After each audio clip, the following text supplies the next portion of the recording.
Okay, let's see, for our Zoomies online, can you guys see us? Can you see me? No cam, no. Can you hear me? Mic check. Yes, okay, good. Does everyone online have the Ignite manual for session 1? If not, type in the chat your email and Victoria will email you today's session.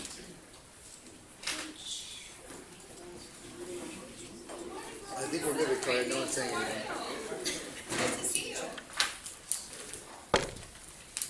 Thank you, Victoria. Can you turn on the air too? Like just drop it down. One. Thank you.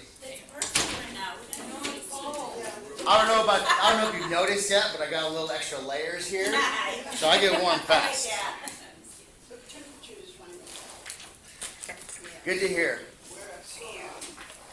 Well, if you get too cold, just step outside and come back in.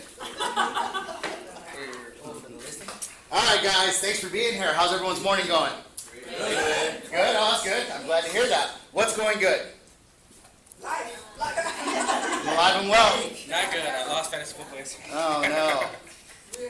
We're glad to be here, happy, healthy. Good.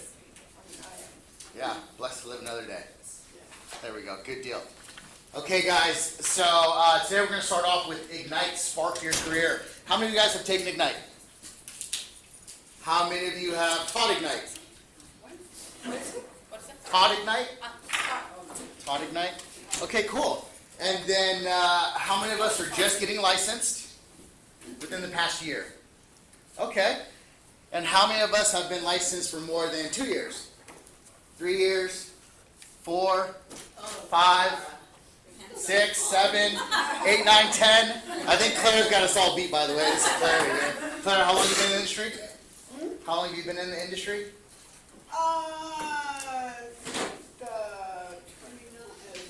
Since 88. You're going to make me do math here. 23, about 35 years we have Clara here. I do that for a reason, guys. We have different walks of life. Yes? Took a little, Time off? Yeah. There you go. Claire's been at 35 years.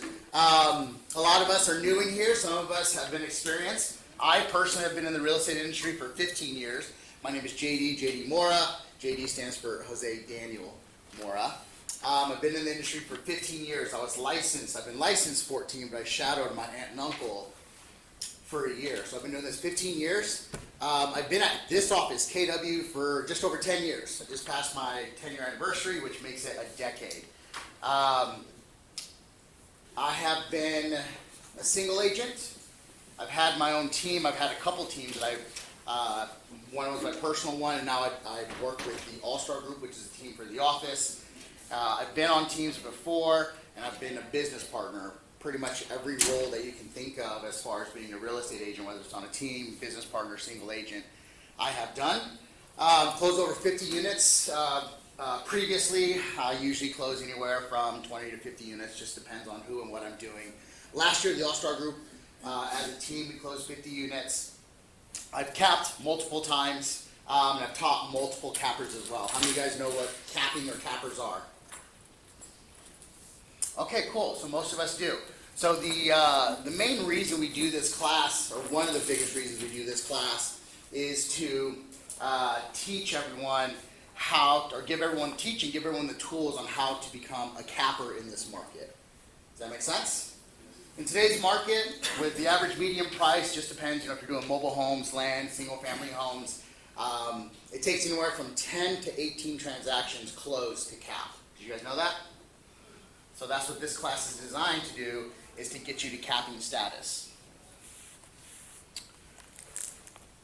So this class is going to be from 9 to 11. Some of the things we're going to talk about is we want to get you guys familiar with Keller, what we call Kellerizing you, letting you know the benefits that come along with being a Keller Williams agent. And then the next thing, towards the end, we're going to discuss your 2024 goals and get ready for those. Okay? Just a couple rules. So if you need to take a phone call, no big deal. Just step outside, pop back in when you can. We don't need laptops for this, so please put your laptops away, Andrew. Tact. Thank you. You don't need, there's nothing in here where you'll need your laptops. I have all the information on the slide and everything is in your binder there. But if you need to step out and do some work, please do so quietly. And we will have some breaks in between. Is that fair? Yes. Any questions? Can I get a binder? Yeah. It's 5 days a week, right? Monday through Friday. Yep. For the next 4 weeks, I actually have the calendar. There we go. Here is your calendar.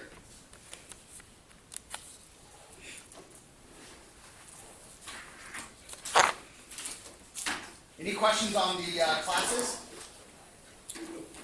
Okay, so today's going to be Spark Your Career. Tomorrow will be Embrace Your Job.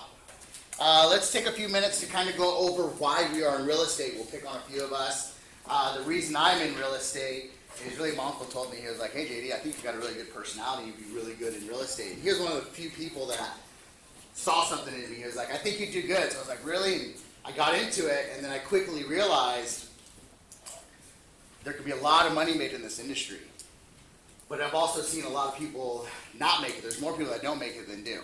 It's like 5%, I think, of our agents actually become productive. That's an NAR, National Association of Realtor Stats. And so I liked the money, and I was up for the challenge. I really wanted to be a top producer and influence in this industry.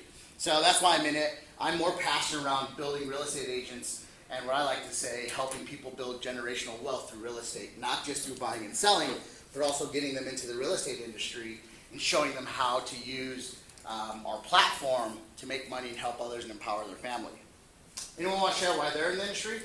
What got them into the business? Let's hear it. Kind of like you, I've been doing sales for just about half my life. And everybody always like, you should get in real estate. I'm like, no, I don't know. You should get in. I'm like, no, I don't know. So finally, after almost 20 years now, I was like, I guess I should get into real estate. There you go. So my mom's also a real estate agent, actually here, not productive, unfortunately. Yeah. But now my sister's also taking the new course that just started this August. Did you name her as your sponsor? My mom? Yeah. Yes, I did. Oh, right on. Well, she's going to start making some money now, right? Yeah, exactly. There you go. Well, thanks for sharing. Omar? I despise the idea of salary. You despise the idea of a salary. That's my personal Okay. opinion. I want to work for what I'm worth. Well, why is that important? The freedom with it. I don't want to be capped at a job and be capped at like 80K a year. Yeah. I want to really be able to make what I put into the business. So you want, we have a saying, it's you want to live a life by design, not default. Yeah, Where like a salary, you can only do so much, exactly. right? Where with real estate or entrepreneur, your income limit is the sky. Okay, and what's so important about living a life by design? Just Because some people will see a salary and a cushion as a perfectly okay life. I'm from Iowa. Most people are that way. And there's nothing wrong with it. But for some of us, we want more. it's like truly being free, being able to just grow. If you work at a salary-based job, you're just gonna be stuck being comfortable. Yeah. You never really have room to grow. So you like the thought of growing and building yourself. And why is that important? I just want to reach my full potential, you know. Reach your fullest potential. And when you reach your fullest potential, what happens then? I can probably teach others. Oh, there you go. So give back. Give back, yeah. Okay. So what I'm hearing you say is the reason you got into real estate is because you didn't like the limits a job would put on you, and you really like the opportunities for growth that entrepreneur does. And when you have that, you want to give it back. Yeah. Beautiful. I love it. All right, one more person. Who else? Who wants to share why they're in real estate? Why are you doing what you're doing? I think there's a chair back there, Joanna.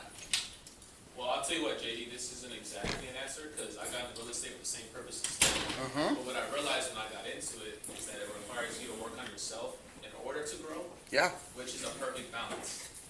And so now I like to tell people that's the reason why I'm in real estate, but realistically I got in just because I don't like working at a job either, and I like to work for myself. And I want to have that limitless opportunity to grow. Thank you. Got it. So you're currently in that position Yeah. that you want to get out of. And so on the same thing as Omar, is what attracted you is the growth. You know what it's like being in a space where you're limited, and now you're understanding what it's like to be in a place of growth. Yes, sir. Good, good. Is that doing anything for you? Always doing. It's honestly building my life. You know what I mean? Yeah. It's more than just real estate. Because like I said, it builds you as a person as well. Yeah. If you want to break out that bubble. Uh-huh. Keep growing. Yeah. So, yeah. Good. 100%. Yeah, entrepreneur is not for everyone. Like I said, there's some people where salary works just fine for them. I actually get both. I'll take money as long as it's green. Any way, shape, or form. So for some of us it works. For some of us, we want that entrepreneur lifestyle. Mark Cuban has a book called How to Win in Everything. It's like a 30-page real quick read. You guys know who Mark Cuban is? He is he's a billionaire entrepreneur, mostly known for being the owner of the Dallas Mavericks. He bought it for like $250 million. They're worth $1 billion or $2 now. But he wrote a book, and he talks about his first job. It was back in the .com area where computers were starting to come off. That book, it was like, you remember those dummies books, like how to use your PC for dummies? Yeah. So he was working for a company that was making books similar to that, and they did like copies, I think. And so one day he had this really big sale, and he had to meet them the next morning to go sign a document to finalize the sale. But his job was really just to be a custodian, sweep and mop the floors and make sure the store was ready for tomorrow. So before he left, the day before he left work, his boss said, "Hey, don't go on that appointment to get that sale. You need to make sure you're here early tomorrow, sweep everything up, and make sure the store is ready." What do you guys think he did? You went for the sale. He went for the sale. He went for the sale. He got it signed. Biggest sale that the company ever had, and they fired him. Yeah. And he said, "That's when I realized I wasn't meant to have a job," because he knew what was important to him. So we'll talk more about that here later on in class on your big why. Okay? For the last few that came in, this is your guys' calendar for the month of September. You'll be doing Ignite from 9 to 11. It's Monday through Friday. Okay? We also have a scripts class from 8 to 8:30. At 8:30, we're going to have vendors come in and drop off some donuts and stuff. But we'll be doing scripts 8 to 8:30. If you guys are in here, it'd be a good session for you guys to attend before you get into your Ignite class, because what's going to happen is there's going to be times in Ignite where you'll pause class and you'll actually make some calls. So you probably want to practice it before you make the calls in front of everyone, right? So it's every day at 30? Yeah, Monday through Friday, 8 to 8:30, right here. The only times we're not here, we'll be here. Thomas sometimes has his meetings here on Tuesday, but I think they moved that. So we should be in here Monday through Friday, 8 to 8:30. Okay? If not, you'll see or hear us somewhere around here. Okay. Have you guys heard of the Daily 10-4? Some of us have. In Ignite, you're going to learn about the Daily 10-4. 10 new contacts into your database. What's a contact? Two-way conversation. Yeah, someone you connected with or contacted with. Two-way conversation about real estate. So you're going to add 10 of those new people into your database. Does everyone know what a database is? Yes, CRM, what's that stand for? Relationship relation. Management. CRM, client relationship management. That's the proper way to label that system. It's also commonly referred to as a database. Gary Keller, when he first started back in the 80s, 70s, his database was a Rolodex. For those of us that are old enough to know what that is, a Rolodex is pretty much just a wheel with business cards and people's contact information on there. And it was labeled A through Z. Nowadays, we have Command. How many of us are using Command? Good, everyone should. If you're not using it, you're going to start using it today. Command is the same thing as a Rolodex, but on steroids. You have your database in there, you have your compliance in there, you also have resources for knowledge, which I'll show you here in just a minute. But you're going to be adding 10 new contacts into that every day. You're going to contact 10 people that are already in there every day. That's cultivation. You're going to write 10 thank you cards. You're going to preview 10 homes online every day and 10 homes in person a week. That make sense? And then social media is Jason with the 10-5-1. 10 likes. It's like 5 likes, 5 comments, 5 shares. So you also messages to people to so pretty much you're going to have a checklist of things to do every day, Monday through Friday. We'll have that checklist later on in this class. Any questions on the daily 10-4? Okay, so just be prepared, guys. During the class, they're going to ask how you guys are doing with those daily 10-4s. So one of the first challenges that I usually see agents having is hitting their daily 10-4. And if you don't hit it, you have challenges, bring them here, be up front. Trust me, I lied my way through real estate for the first 2 years. I would tell my coach, yeah, I'm making those calls. Yep, I did my daily 10-4. Not until I realized, I got sick of it. And I realized, like, when I started sharing, like, hey, look, I'm just scared of talking to people. I don't like to ask for business. I realized, oh, everyone else has that problem. And my coach knew how to handle it. So she was like, this is what you're going to do. So don't be the one that just pretends to do it, because numbers don't lie. We'll find out at the end. And you'll never move forward if you're up front with us and let us know if you're doing your daily 10-4 and the struggles that you're having. Is that fair? Okay.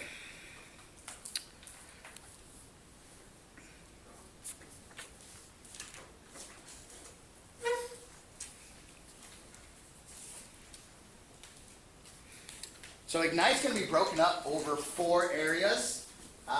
This one that we're going to go over today is Real Estate Experts, Spark Your Career.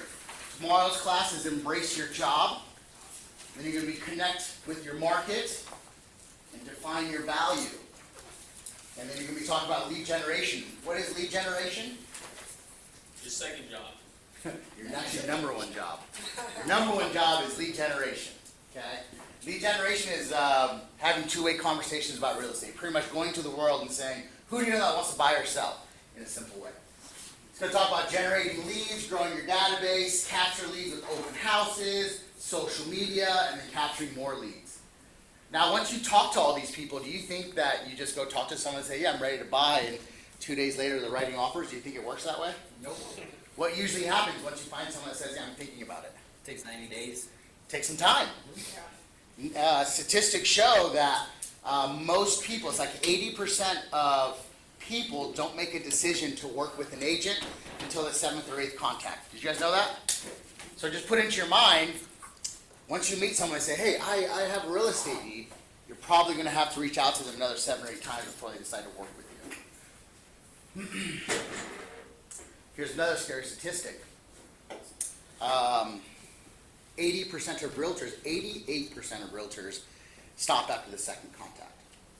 There's a very small percentage of us that actually make it to that 7th or 8th contact. So that's what the next part is going to be about, lead follow-up.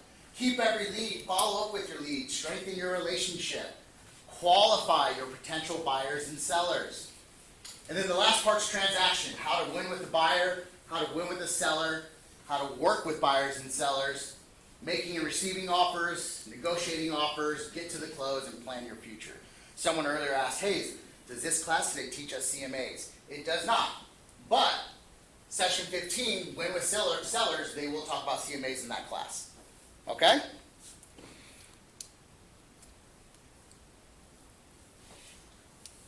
So at the end of the day, the goal of Ignite is to help you guys get more appointments. Can we all use more appointments? Yep. Yes.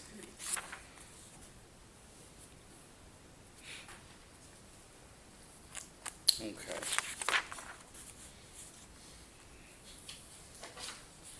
Have you guys heard of the 6 personal perspectives? We're going to go over those today here shortly. It's a new way of thinking.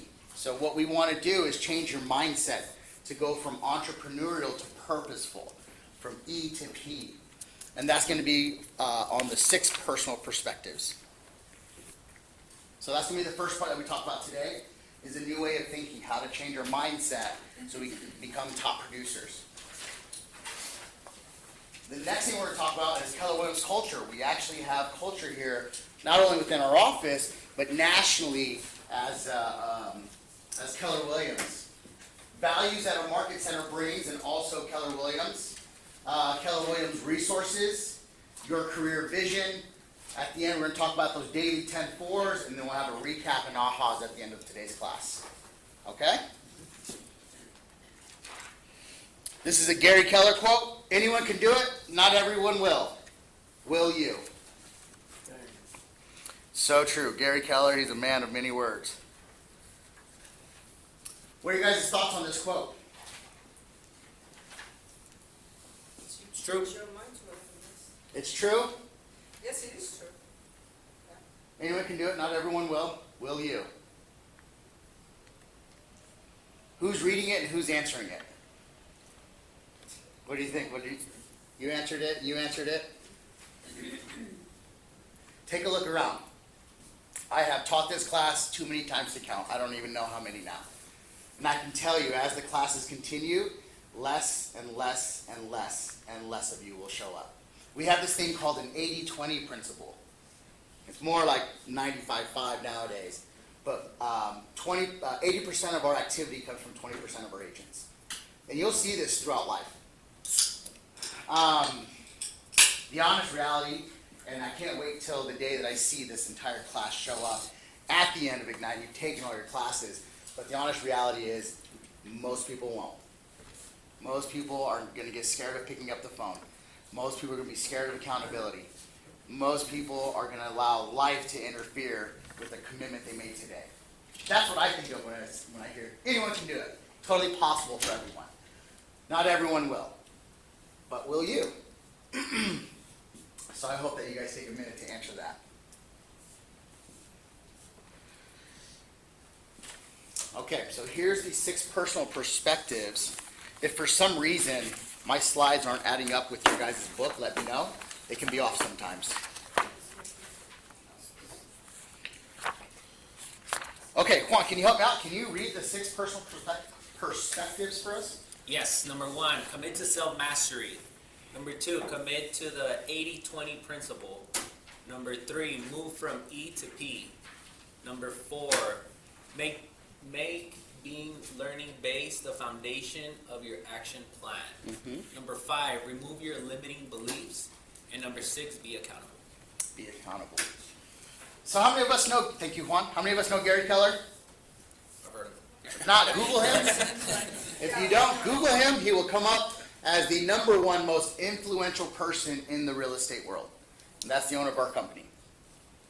How many of you guys know the MREA book or the Red book or the Millionaire Real Estate Agent book? If you don't have it, you should get it.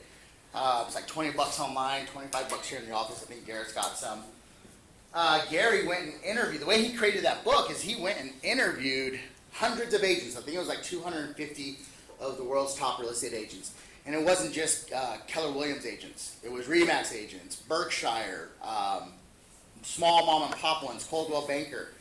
And he went and found what was common in their business to get them to be top producers. And do you know what he found? That the 6 personal perspectives.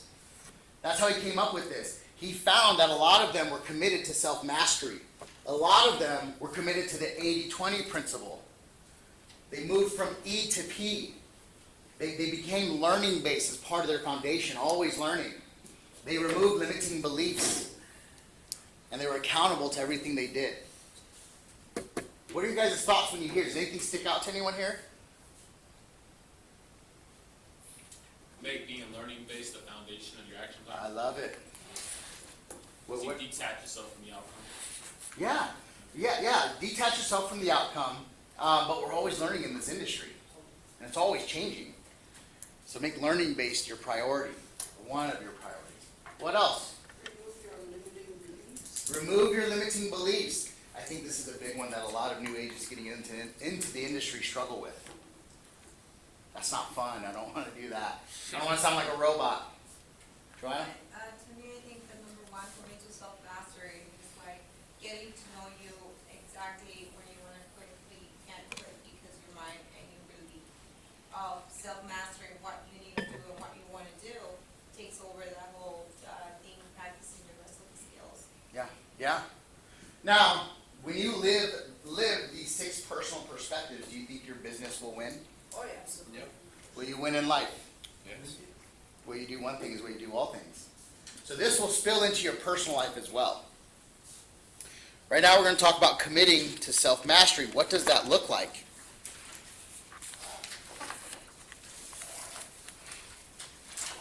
Self-mastery is the possession of great knowledge, skills, and habits that make the master of you. When you commit to self-mastery, number one, you know your goals. You know your strengths and you know your weaknesses. You know how to work with both your strengths and weaknesses to seek and master the necessary knowledge, skills, and habits to reach your goals. How many of us know our goals? It's okay if you don't. By the way, October is the year where all the companies like Walmart, Apple, Samsung, all these huge companies, that's when they start their goals. So, we're going to go over them today, September, a little bit early, but why do we start in October, not January? By the way, most people start in January. Takes time for results. Takes time for results. So real estate, or just anything in general, it takes 66 to 90 days to develop a habit. So when you say, hey, I want to do these goals, oftentimes it comes with new habits, new systems, and new skills. So if you start January 1st, there's going to be a 60 to 90 day learning curve, right? So if you start in October, you get that all of the way, so as soon as you hit January, you're not having to learn those systems anymore, you're already doing those systems, and you're starting to hit your goals. Does that make sense? So number one is know your goals. How many of us know our strengths and weaknesses? How many of us have an idea? How many of us are like, hey, how do I find out? How do I find out? Omar? Okay, cool. So what you want to do is go talk to leadership, Garrett or Iman, and you can take what's called a DISC test. Anyone take the DISC test? D-I-S-C. It'll tell you of your leading personality traits. There's no wrong or good or bad in there. We use all four of them. It's direct and dominant, independent, influential, systems, and compliance. Yes? Who do you talk to for that again? Garrett Rowe or Iman, or even Victoria. If you talk to one of those three, they'll be able to get you your desk. With these personality traits, they come with strengths and they come with weaknesses. So for example, I'm a high D or a D, DI. So we have a line, and then anything above the line is your leading habits. So Ds are direct.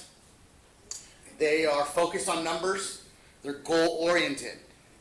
They're so direct that oftentimes they can be mistaken as rude. And we don't like details. Does that make sense? So because I don't like details, what do you think my weakness is? Details. Details. Right? And so, you put a manual in front of me, I'll probably skim through it. And then I'll read it as I go. I don't necessarily need to read everything. Where C's, they need to read everything. And sometimes they need to read it more than once before they make step one. Right? Does that make sense? Our mistakes, which is good. Strength, weakness, right? Also, so it's a strength when I'm trying to get things done.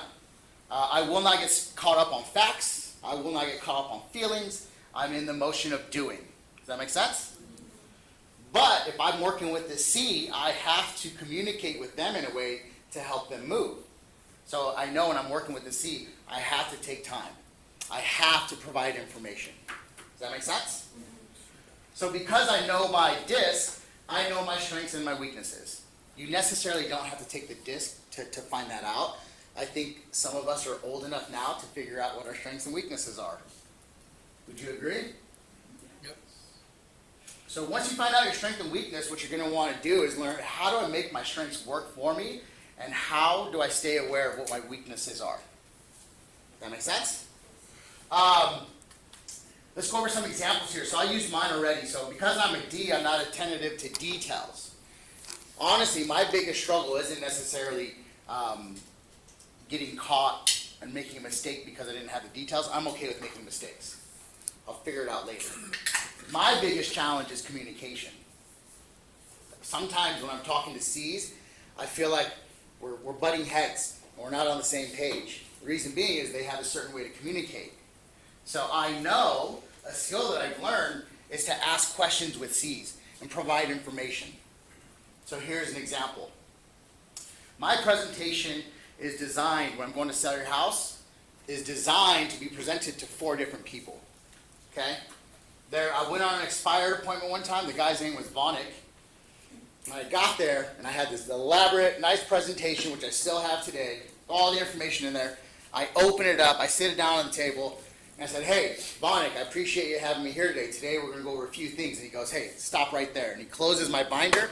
He says, I don't wanna hear none of that. What I wanna know is, how are you gonna sell my house? What's it worth and what do you charge for commissions? And I was like, talking my language. So here's what your house is worth. I based it off surveys. You got 3 or 4 homes that sold for this price, so I think it's worth this. We charge a total of 6% commissions. I take that and I split it in half and I give away 3% and I keep 3%. And then what do I do to get your home sold? I do the 4th P, which is proactive activities. Most agents do the 3 Ps.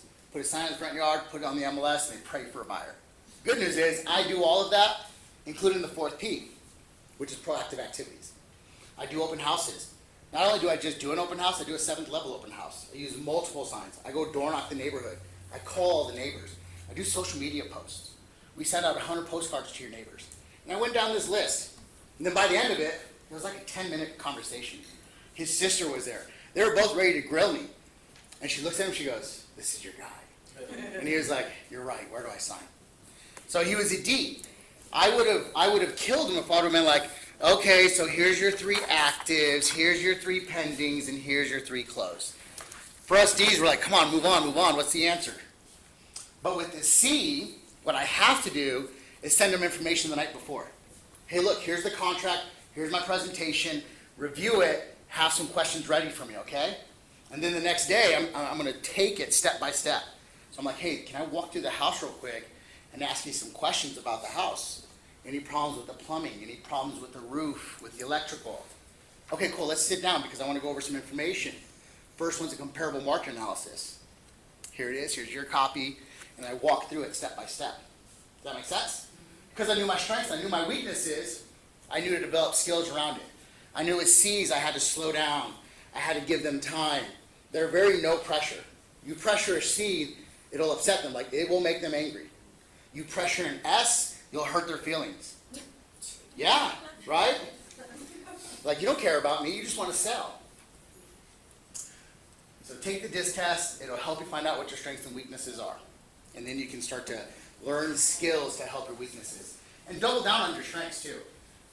I know because I'm a D and I'm goal-oriented where I fit on a team. Does that make sense? Yeah, I don't have to go in there and be like, oh, where do I fit? I know where I'm going. Any questions on this one? Commit to self-mastery. They can find out about what they are by talking to them on the phone. They'll give us clues and. If you've done the work. Right. Yeah, if you've done the work.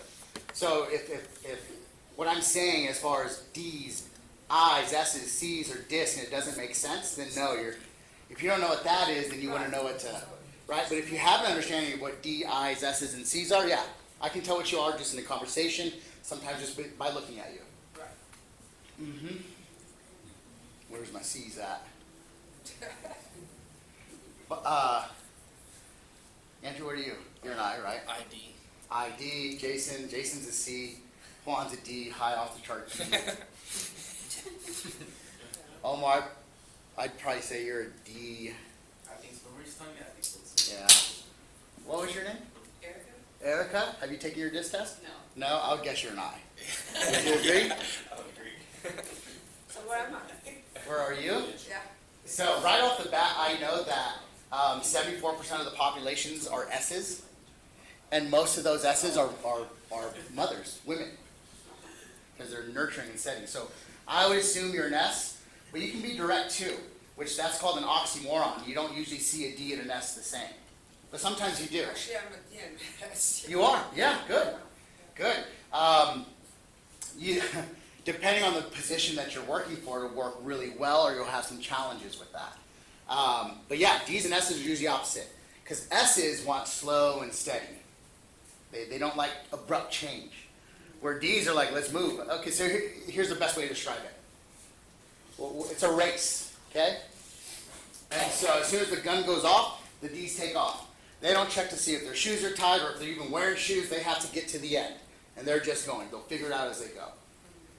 The I is the one that's like, hey guys, afterwards, let's stop at happy hour and have a drink and congratulate everyone, right?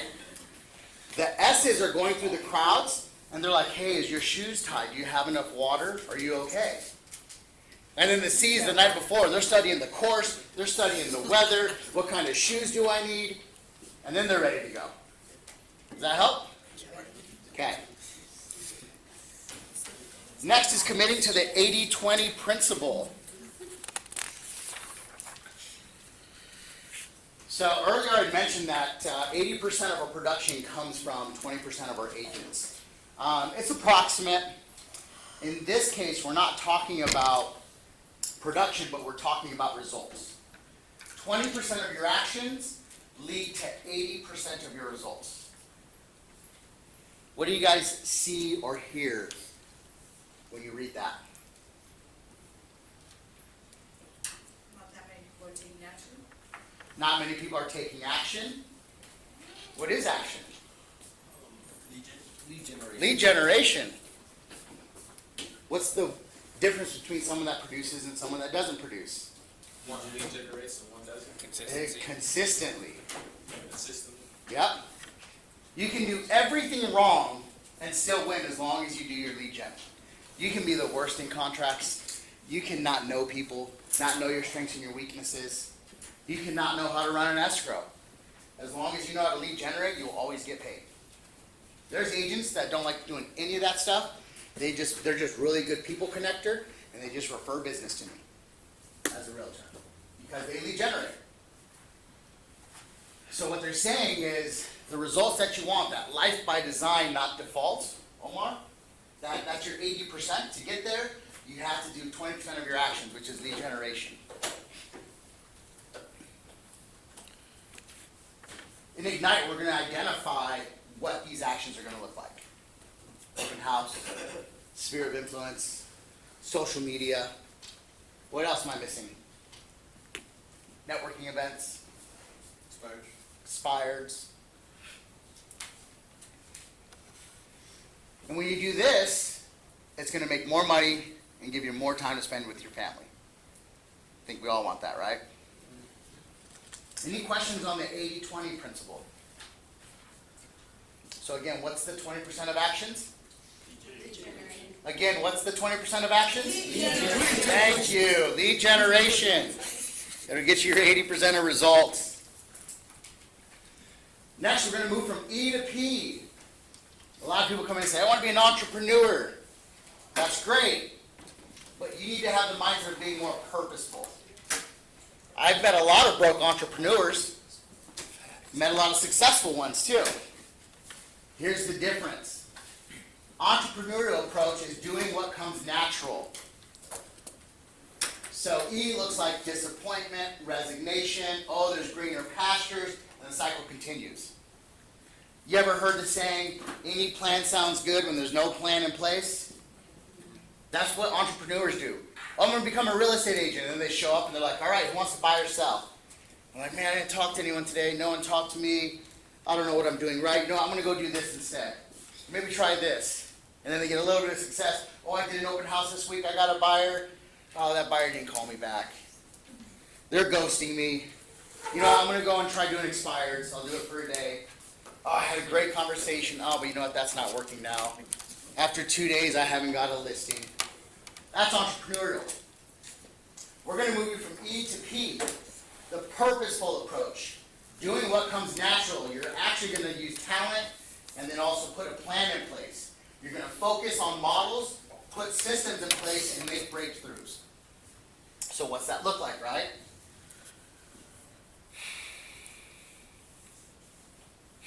Here's an example. Let's say as a kid you got really good at doing cartwheels and flips. Did having that natural ability allow you to perform in a circus? No, right? Just because you can do cartwheels and flips doesn't mean you should be in a circus. You would need to practice and work with a coach for some time before you could perform in a circus, right? Likewise, we all hit a ceiling of achievement. Our talent will only take us so far. But then we're going to have to work with our coaches, our classes, our systems, and our models to help break us through to the next level. Does that make sense? Does anyone have an example of something that they were doing and it caused that they had to break through?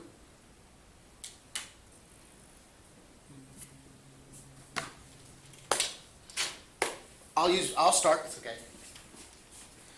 How many of you guys know what expireds for sub owners and cancels are? Can you toss that out? Two. Expires for sub honors, canceled. So an expired is when you guys when us agents sign a listing agreement, there's usually a time frame. They're typically 6 months to a year. So, let's say at the end of 6 months, the contract has expired. What happens is the MLS tells the world, hey, there's no longer a contract in place to sell this home. This person's house is no longer for sale. And so my natural talent is to push through things. When I was taking Bold, we had to hit 100 contacts. And so I knew that I could go and talk to 100 people easily. But I wanted results from it too. We had to get closings. And so I went after the toughest thing, in my opinion, in real estate, which is expires for sell honors and cancels. Most of these people don't want to talk to us. Most of them despise us. And so what ended up happening was I just sat my butt in the chair and I started making calls. I didn't practice my scripts. How do you think those calls went? Great. They were rough. Some of them good, some of them not so good. I would say most of them were horrible and the rest were bad. I don't think there was any good ones in there. Matter of fact, second day in, I hung up on someone. I was like, I don't even know what to say. Thank you, bye. So my talent got me there. I was able to push past the fear of, oh man, I don't want to make this call. I don't want to sound like I'm not know what I'm doing. And for like the first week or two, I was making the calls and I wasn't getting anywhere, but I got past step one, which was making the calls. Most people don't do that. So then I realized, man, I really need to figure out what to say and how to say it and build some confidence. So I started doing scripts. Just depending on the situation, sometimes I practice scripts anywhere from 3 to 4 times a day. Right now I'm currently practicing scripts twice a day. And so what happened was I focused on that action, which was calling expireds. I did build a model and systems around it.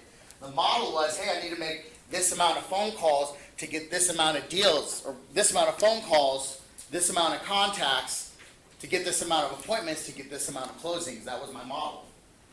And so I was like, okay, I got to talk to 100 expireds. Out of those 100 expireds, I got to set up at least 20 appointments. That's my model. But systems, how do I do that?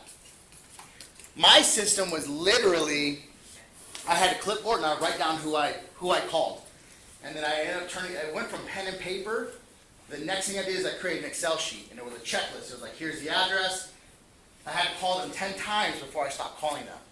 So one day, I called them, left a voicemail, 10 days. And then after 10 days, I would circle back around. And I would just continue to repeat that. That was my system. Nowadays, we have command. I can literally just take a contact, place them on a smart plan. It'll automatically send emails, automatically send text messages, and automatically remind me to call them. And then there was breakthroughs.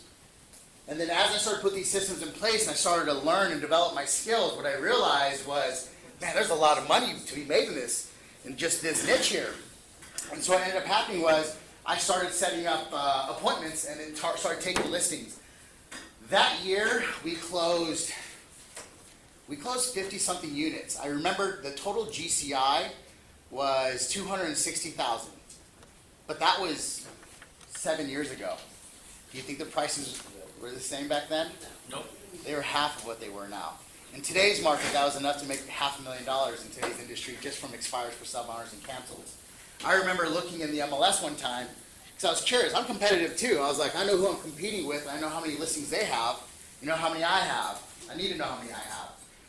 And the highest that I've seen our active listings at any point get to was 27. We had 27 active listings at one point. Wow. And those were all just expired for sub-honors and cancels. Don't get me wrong, there have been plenty of other people who have had a lot more. Don't let me get started in the REO days where Burton's and Chapman's had hundreds of listings at one point in time. But I started with just focusing on doing the activity. I built models and systems, and I had breakthroughs. Has anyone experienced that, just in life in general, or with real estate?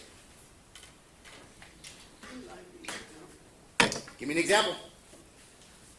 Yes? I was a hairstylist. I have Okay. my own business. Oh, nice. In school, I used to sit in the salon and wait for customers to come in, and I just decided to go out and do my hair nice and pass the cards, and talk to people with cards. took a while before I saw any return. But Yeah. My breakthrough was like maybe after about 2.5 to 3 months, like my books were full. Yeah. There you Every go. day I was working, I had a client come in, so. Now, was it something where you were like, well, today seems like a day where I'm gonna go pass out cards? Or was it like, no, I know I need to go pass out? I felt like I was just big on like energy, like if you're putting it out there, your Mhm. hard work and you're putting it out there, then it's gonna come back to you. But yeah, there was times when I didn't want to do it, if that was your question. Yeah, pretty much. Yeah, a lot of times. Yeah. I mean, people would be rude. Uh-huh. I find my card on the floor. Yeah, yeah, of course. Yeah, people didn't want to talk to me, you know, but I just kept doing it. Would you say that you were purposeful? Yes. Very. No, I wouldn't. I mean, what, like my motivation? Like, Well, you were just handing out cards and leaving cards just for the Yeah. heck of it? no, What was the reason? to make some money. So I think you had a purpose. Yeah. So I would say you were being very purposeful in building what you wanted to, Yeah. right? Yeah. That make sense? Yeah. Okay. Number 4, personal perspective. Make being learning based the foundation of your action. This is an obvious one. A learning based individual appreciates learning for their own improvement. They know what they know and know there's always more to know. An individual who does not appreciate learning is what's referred to as ignorance based. They know what they know and ignore everything else. Have you guys met anyone like that? Yes. Learning-based individuals have made the decision to use effective learning as the foundation piece for their action plan to develop their life. Training and education are a big part of moving forward to attain goals, succeed at a high level. Learning-based individuals commit to the process of acquiring skill-based habits. Ignite is just a start for you as learning-based individuals. So I got a graph up here. I know what I know, and I'll ignore anything else. I come across this as a realtor who trains agents. Unfortunately, a lot of times, agents will come to me with challenges, and I'll say, well, have you tried this? And they'll say, yeah, but. And they didn't even take a minute. I'm like, did you hear what I said? What I've learned is when you become learning-based, you ask questions, right? So if someone gives you a recommendation, ask a question back rather than responding with, yeah, but. When you become learning-based, you push through this wall, this barrier. I had someone one time, they offered me a job. And without thinking, I said, nope. They said, well, you don't even know what you're saying no to. And that stuck to me for a very long time. If someone's going to offer an opportunity or something, at least ask a question, find out more about it. You never know what you're saying no to. I am neither especially clever nor especially gifted. I'm only very curious. Who said that? Mr. Albert Einstein. I think he's kind of a smart guy. Getting a few things figured out, right? Very smart guy, and he says he's still very curious. Lead with questions, guys.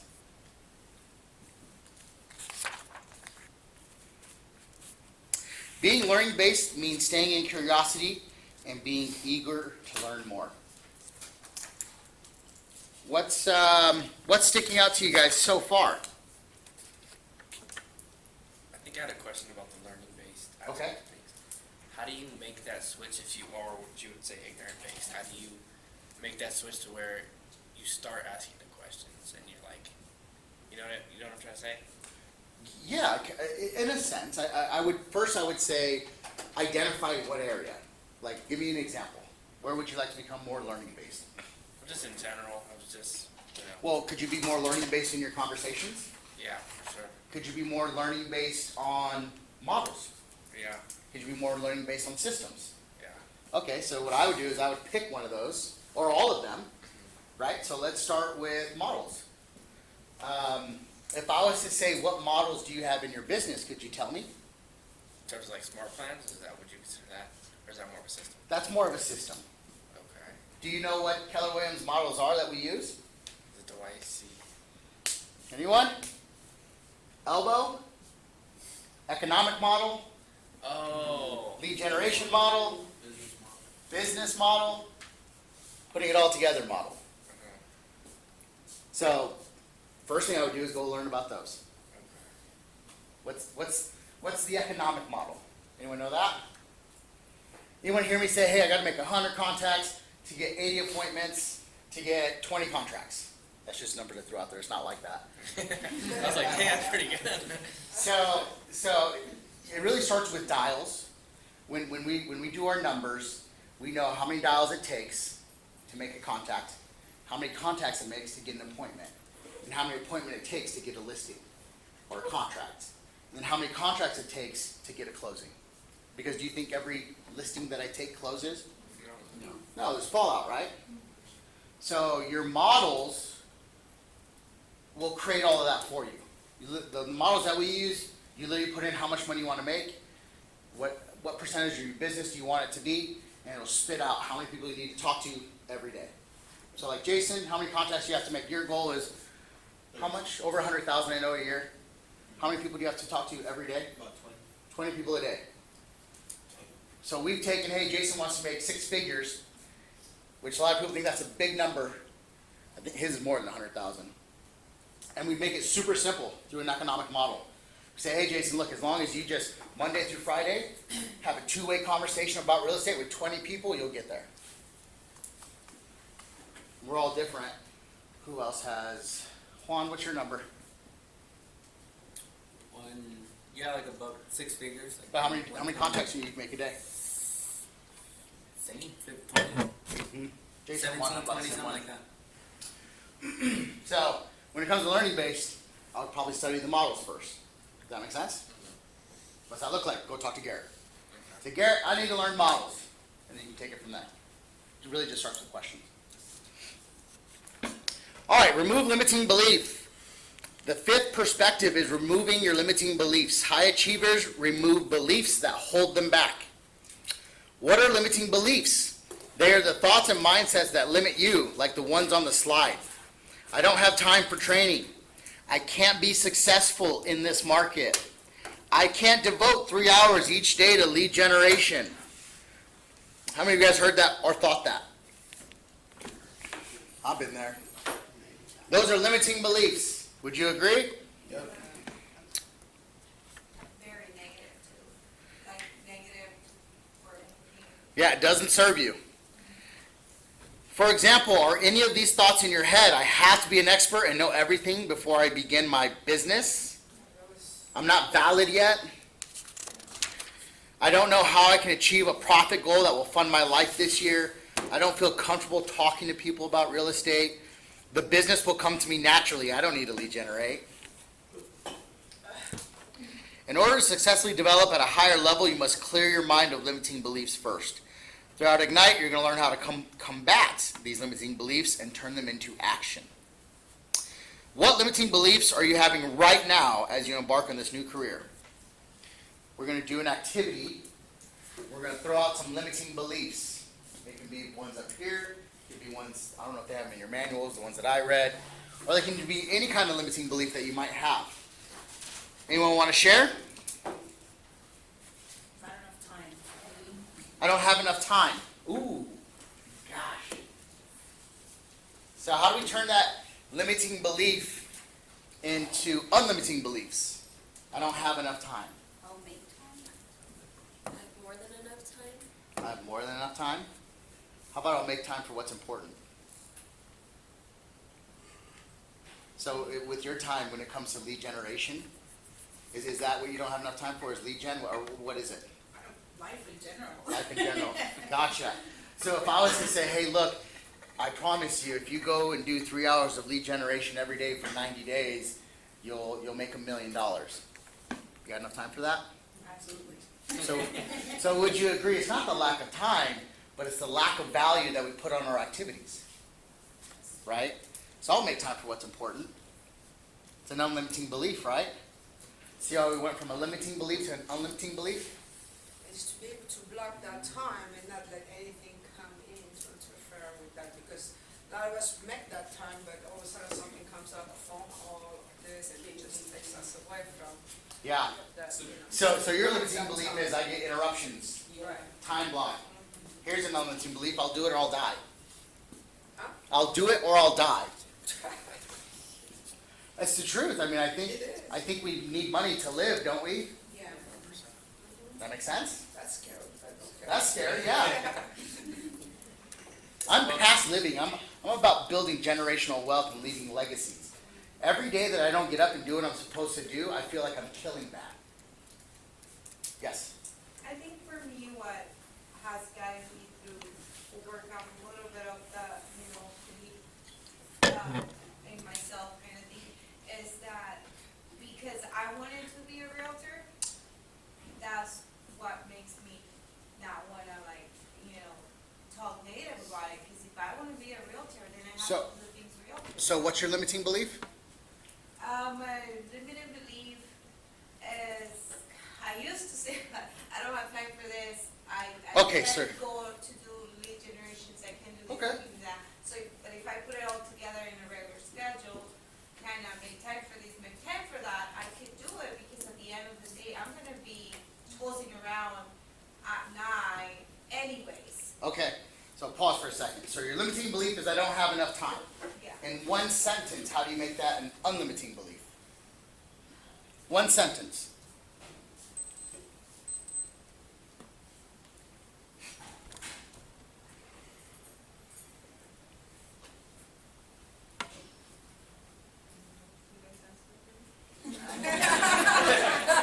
Does anyone have any suggestions? I will make time. I will make time.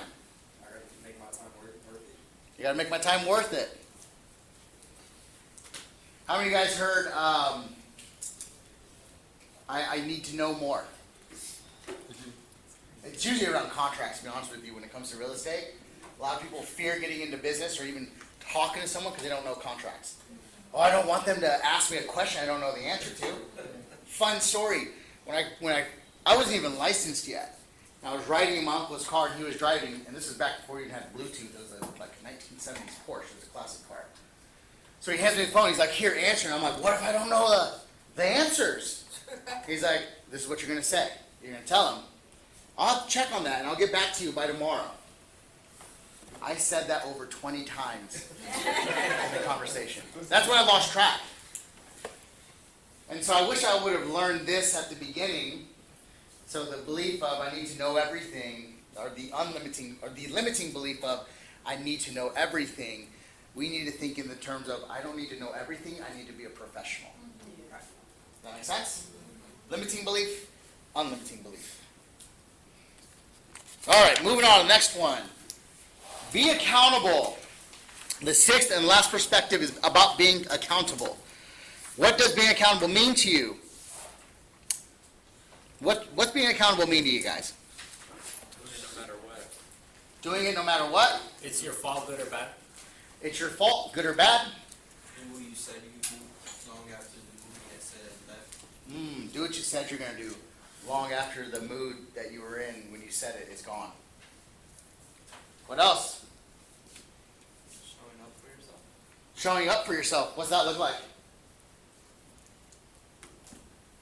Oh, me? Yeah. That sounds really nice. Give me an example. Yeah, like literally Jason said.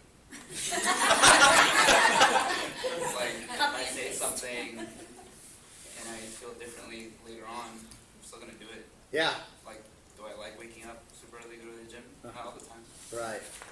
And it's not just about going to the gym too, right? It's kind of a character thing, wouldn't you agree? Absolutely. Like if Ramses doesn't show up, is that the real Ramses that Ramses wants to be? No. No. Sounds like showing up for yourself. Anyone else? Being true to myself. Being true to yourself. Accountability is first and foremost an attitude and an approach to your entire life. We think about accountability in just business, but there's a bold law and it says the way you do one thing is the way you do all things, right?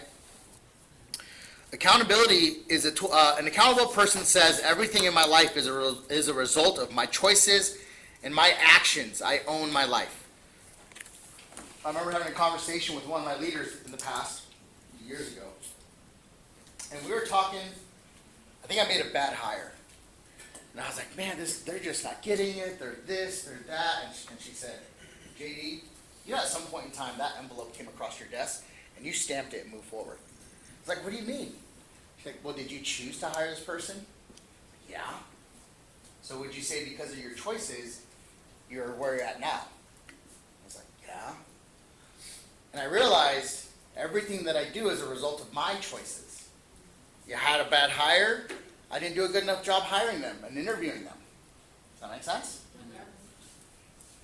So no excuses, in other words, about whatever happens to you. You're the problem. You can fix you. No, You no can't fix anyone else. Does that make sense? You can control this. You can't control anything outside of this. You can influence, but that's different. So here we have some ways on how not to be accountable and how to be accountable. So let's go over the not accountable side. Juan, since you're the closest, can you read the not accountable side?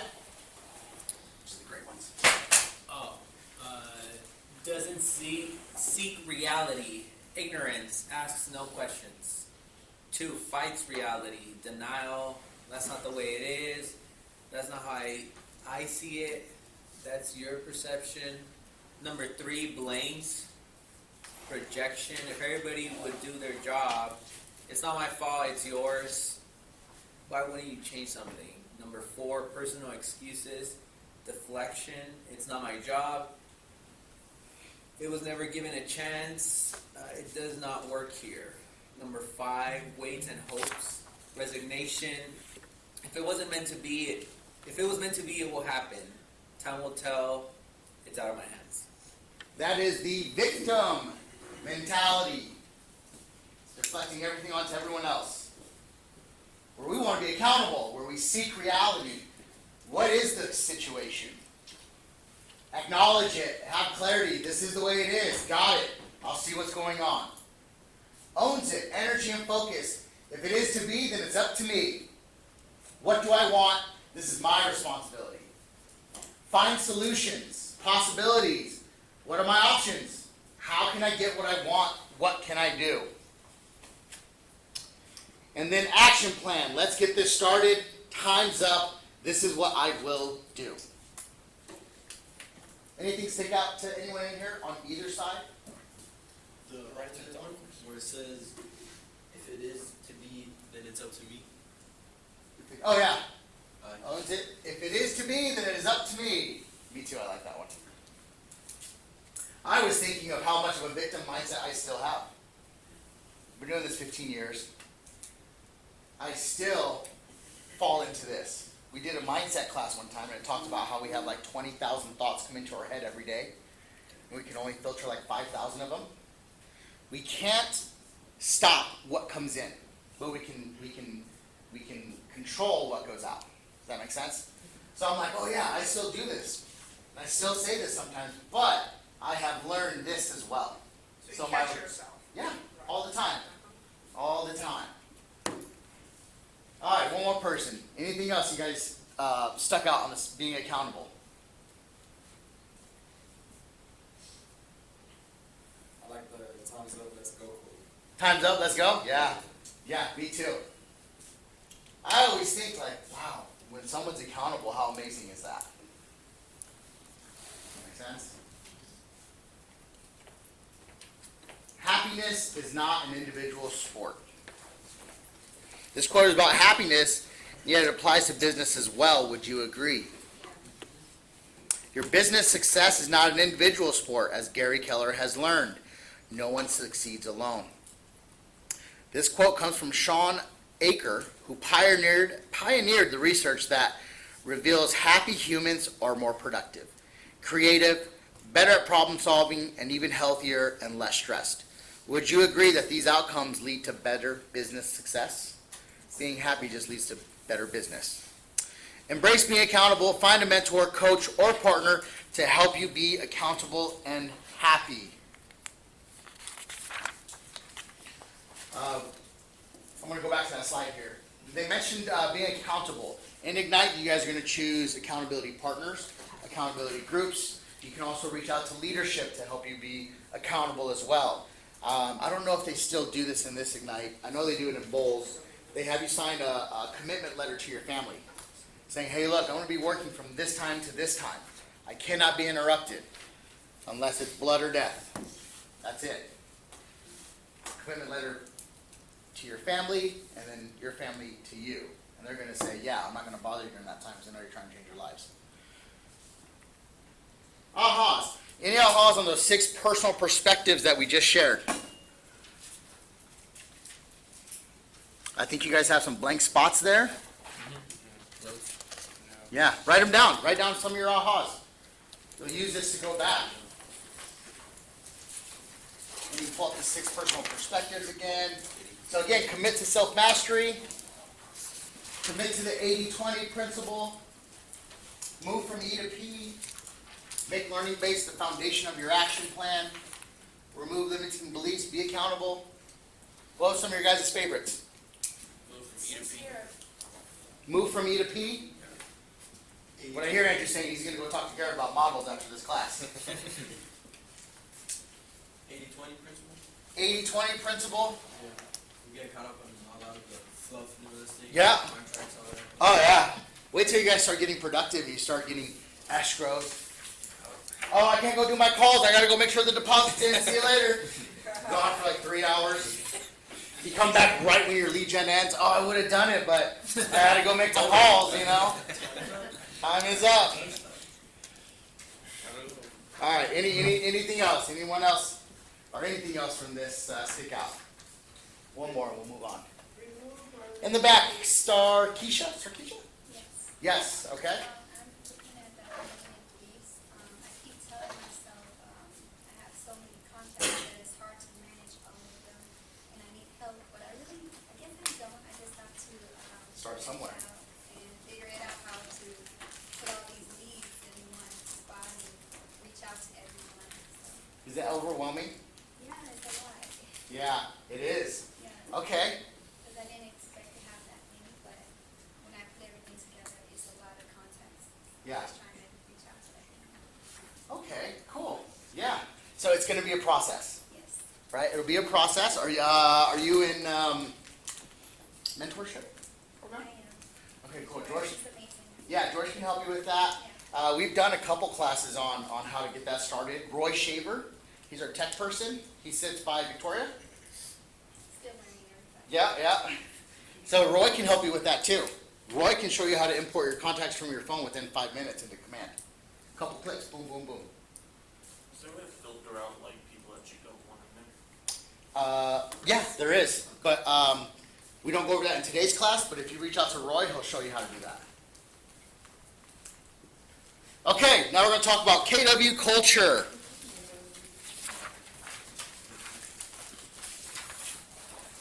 Who knows what our MVVVP is?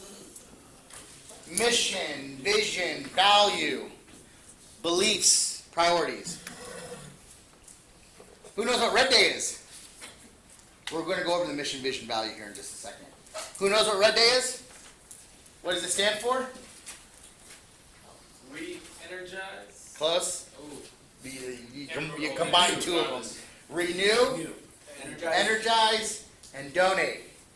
So I think it is May 9th of 2024, but every second Thursday of May, all the Keller Williams comes together and we donate to our community. Whether it is some things that we've done in the past is we have done canned food drive, one of my favorite ones. We made an agreement with all the schools in the area and we said, hey, for the month of October, can you do a canned food drive? And we're going to donate it to Grace Resources, I think. And on Red Day, all of us in the office, we had like 4 trailers, I think, some U-Hauls, some trailers, and we went to all the schools and picked up all the canned foods. We had this entire front of this room right here filled with canned foods, all the way up to about right here. We had so much that the news came in and did a story on us. And then we donated it to, I know it was Grace Resources, but what ended up happening is we got so much food that we had overflow. We had to take it to different spots. I think we had over 4 tons of food, something like that. Yeah, we had to go to the waste management and weigh the trailers with the food. We've also gone to the city parks and helped paint them, paint curbs, paint the poles, the trims. We have, what else, guys? We've donated to schools. We did Teacher Appreciation Day, Student Appreciation Day. We went and built houses for veterans. I'm pretty sure they had to go back and redo what we did. We donated $4,000 to that cause, and then we went and built walls. We painted. It's hard labor too. Middle of the summer, it was May, but it was easily 100 degrees at that time. It was hot. We've done that. How many of you guys heard of KW Cares? Yep, KW Cares, nonprofit. We have two of them. We have KW Cares International, and then we have KW Cares here locally. The international one, the latest example, so KW International Cares, Cares was created to help our agents in need, whether it's their agent or a community of theirs, or a family member, or a friend. When Hurricane Katrina hit, or when Texas was flooded, KW Cares, I think they've donated millions. I can't remember how much, but it's millions, if not hundreds of millions, to some of these disasters. And it's not always just a disaster. Sometimes it's just an individual agent. So, for example, we have Carlos Pius, who is in our office. He got a double lung transplant. You guys know Carlos? If not, you'll see him eventually.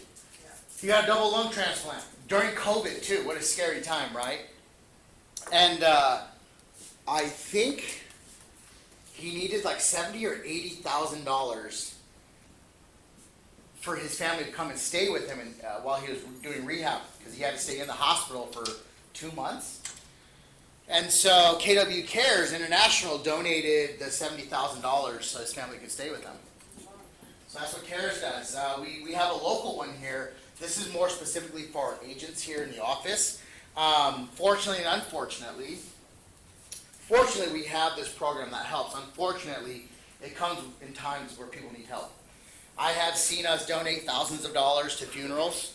I have seen us donate money to families in need just because they can't eat. I've seen us donate to families who can't pay their bills because they lost a loved one. What else, Jason? Jason, what's CARES donated to? Funerals for sure. Yeah.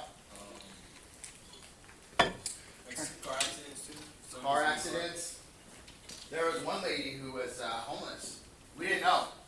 She was homeless for like 2 months, living out of her car. She would show up here every day. We had no idea. And then finally one day she hurt her leg or her knee. And she's like, she was doing DoorDash to get by. Got in a car crash, lost her car, couldn't do DoorDash. And so we ended up giving her money. I can't remember how much. And she ended up getting a new car. It was enough for like a down payment or something like that. She ended up getting a new car, but it was enough to get her started on the new car and then get her by for like a month or so to cover her bills so she could continue to live. So that's what we did here locally. We also have KW Kids Can. You can find these in Connect, which I'll show you here shortly. This is pretty much a community that's designed to help our youth transition into real life. Gary Keller has this class called Quantum Leap.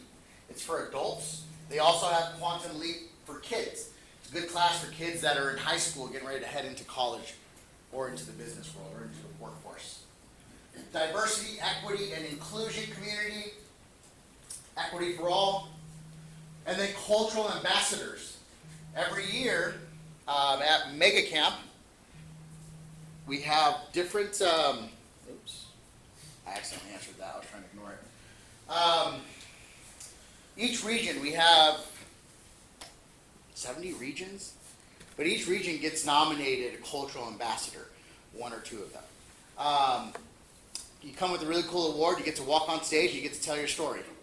And this year's cultural ambassador was Ileana Dominguez. Do you guys know who she is? Heard the name? Sir. She has a nonprofit. She helps people in recovery. So Ileana has been sober and clean for, I want to say, 15 years. 15 years, I think. And she has 3 homes to help people become clean and sober. Her saying is, I recover loudly so people don't have to die in silence or die silently. Something like that. And so she was nominated Culture Ambassador because she talked about her story and how she lives that. I don't know if you guys ever get a chance to talk to Liliana. She's the sweetest person I've ever met. Very considerate, very smart, also goal-oriented. And she used that passion to help that niche of people to leak into her business. So when she went on Mega Camp to go talk about her story, which she made a whole bunch of us cry, she ended up getting, I think to this day, and I think it's still going up, around $30,000 donated to her charity. So we also have culture ambassadors. So pick something that's purposeful and share it with the world. You never know, you might get nominated as culture ambassador. But that's all a little piece of our Keller Williams culture. Any questions on that? Any thoughts on that? My favorite one is Red Day and KW Cares, to be honest with you. When is it again? When that happened? I have it later on in the slide, but I think it's May 9th. It's the second Thursday in May, every year. Okay, so we have a mission, vision, value, beliefs, and perspectives. It used to be around the office. I think it's only in the All-Star Group office now. I think I took the pictures and put them in our office. But you're going to see this. Our mission is to build careers worth having, businesses worth owning, lives worth living, experiences worth giving, and legacies worth living.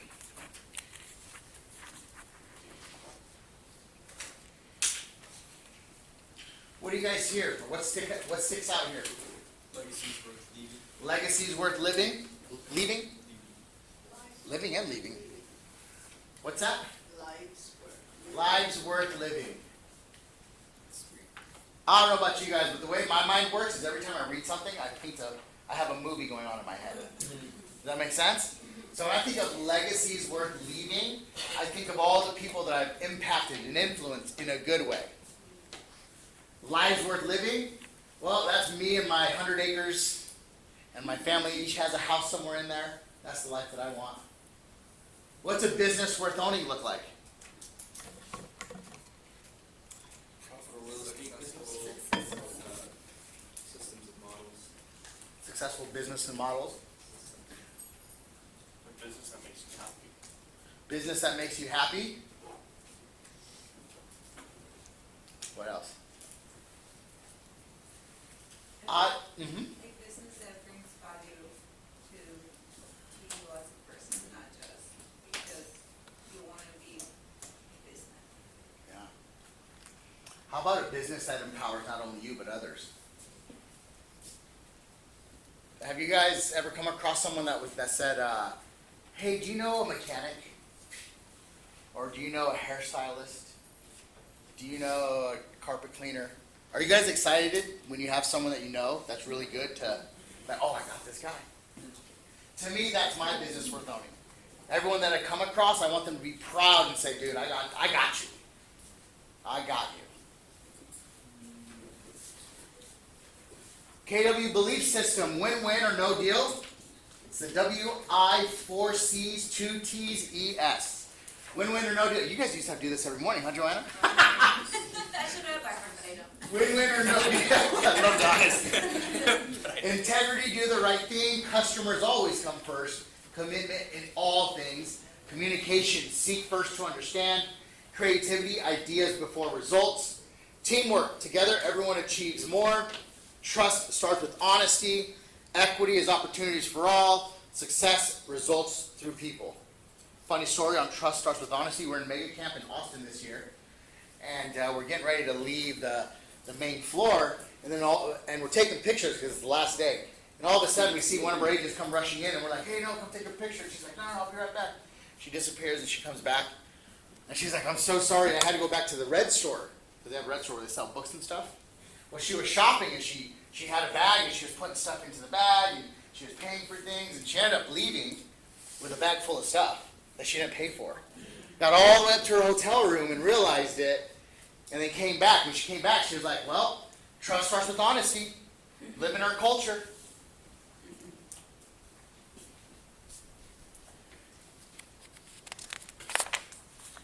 All right, guys, when it comes to KW culture, was there any ahas or anything that stuck out? I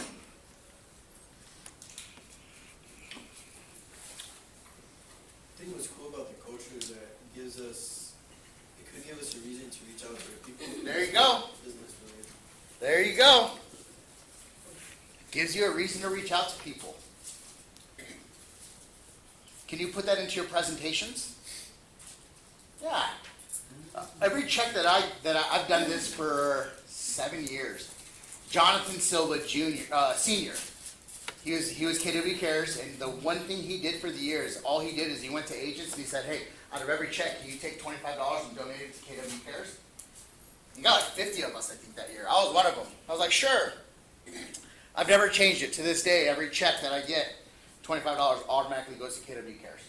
International or local? I don't even know. It's a good concept. Hopefully both. So I heard that when it's, when you donate through like the automatic one from your checks, it goes to international. It's only the raffles and all the other things that we do here that goes to the local. I don't know. Yeah, you can choose to do both. Yeah, I'm not sure. I was like, take my money.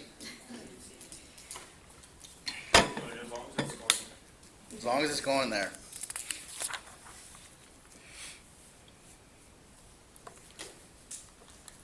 Okay, so next we're going to talk about KW as a value, Keller Williams value, our market center values. Since 1983, Keller Williams has cultivated an agent-centric, technology-driven, and education-based culture that rewards agents as stakeholders. Keller Williams is the world's largest global real estate franchise by agent count and has more than 1,100 offices and 200,000 associates. Keller Williams is also number one in units and sales volume in the United States. We have what's called the trifecta. We have the most agents, we sell the most amount of houses, and we sell the most amount of volume. Trifecta. KWX is the holding company of Keller Williams and is composed of Keller Williams Worldwide, Keller Managed, Keller Offers, Keller Home Financial Services, such as Keller Mortgage and Keller Covered, all of which are designed to serve you, the agents, and your clients. So what happened was, because Keller Williams is the number one real estate franchise in the world, we found that our clients and our customers and our agents and just our people, they had other needs that went in with real estate. So insurance was one of them. Someone buying a house, think they need insurance? Anyone that's buying a house, think they need to finance it? Most of them do. So what happened is Keller Williams created these sub-companies, and now we're all underneath the KWX umbrella. Does that make sense? KWX has Keller Williams Mortgage, Keller Williams Insurance, Keller Williams Management. So we're going to talk more about those. Here's some awards. Top franchise for veterans in 2021. Top female-friendly company. Woo! Go ladies. Top 500 franchises in 2022. World's Best Employers 2021. America's Best Customer Experience 2022. American Best Employers for Women and New Grads. Best Employers for Diversity, and more. I do know, it was back around 2021, we get this award quite often. We've been in Forbes top 100 places to, happy places to work at. We were in the top 5. We do that pretty consistently. That's internationally. Here in our local office, we have some pretty cool things. How many of you guys know Garrett? He's our team leader. Did you guys know he won pretty much the highest kind of award you can get when it comes to recruiting agents and managing an office? It's called the Black Belt. I think he's got that a couple times. Out of the nation. When Amy was team leader in 2009, around there, 2009, this office was the number one office in the nation. Did you guys know we're number one here in our area? No. By a long shot. Our market share, meaning, let's say out of every 100 homes that sell, we have usually between 11 to 14% market share. Anytime you're above 7%, it's pretty good. So we're typically between 11 and 14%, meaning out of every 100 homes, 11 to 14 of those are Keller Williams agent sold homes. Next one in line is going to be about 7%, and then the next one in line after that is going to be about 2 or 4%. Most of the time, you can combine number 2 and number 3, and they still don't outperform us. Matter of fact, you take our top 20 agents here in our office, and they usually outperform the second or third office, just with our top 20 agents. Training and coaching. Have you guys used Connect yet?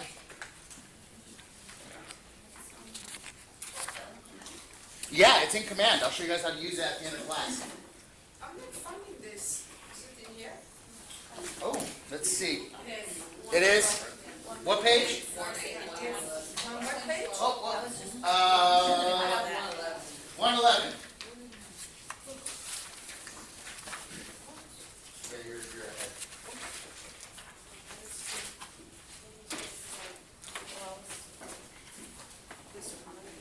Training, yeah, this is where are you okay?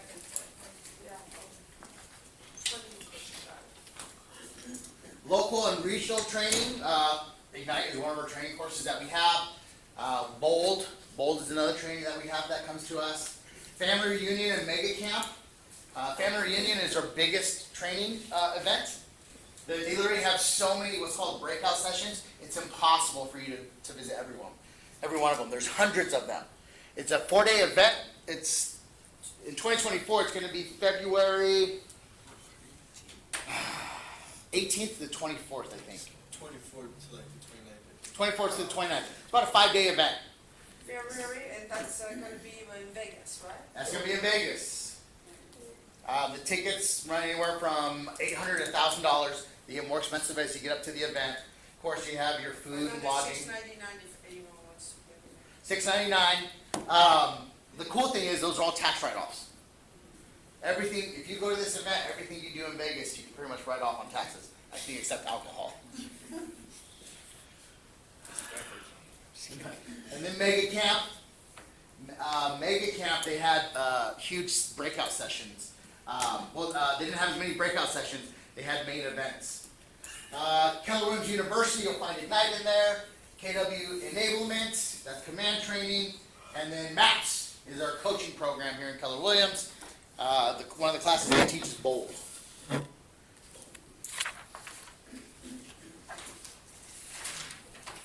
How many of you guys would like to have a personal assistant? Of course. I think we all would, right? So command is as close to personal assistant as you can get without actually having a personal assistant. When you use command, it is going to remind you of certain things that you need to do every day. Pretty much what we operate off of. It is our life. Would you agree, Juan? Yes.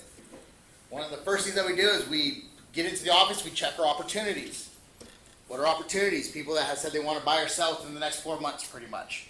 Some of them are in escrow, some of them are in contract, some are getting pre-approved, some we're just trying to get into the office, but we check those every day. And then we have tasks. Call this person, email this person, update this file, send this CMA, go on this appointment.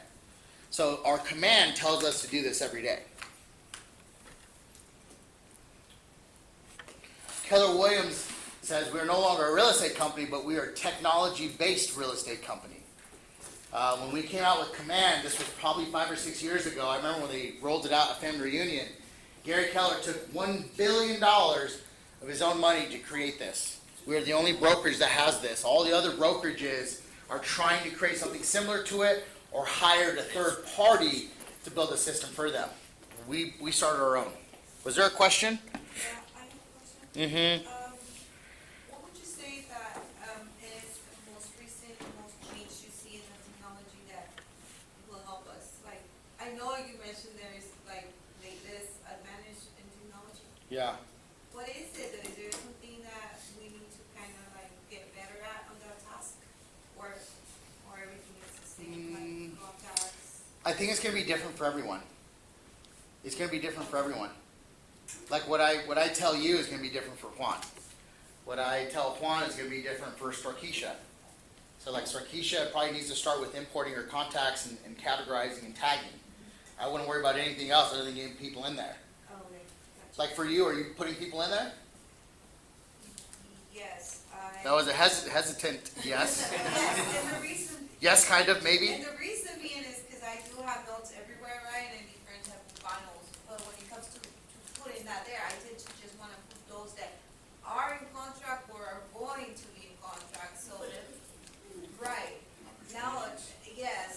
So I'm hearing that you don't really put everyone in there.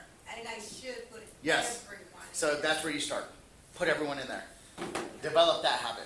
It don't matter where they come from, right? They just gotta go in there. Yep.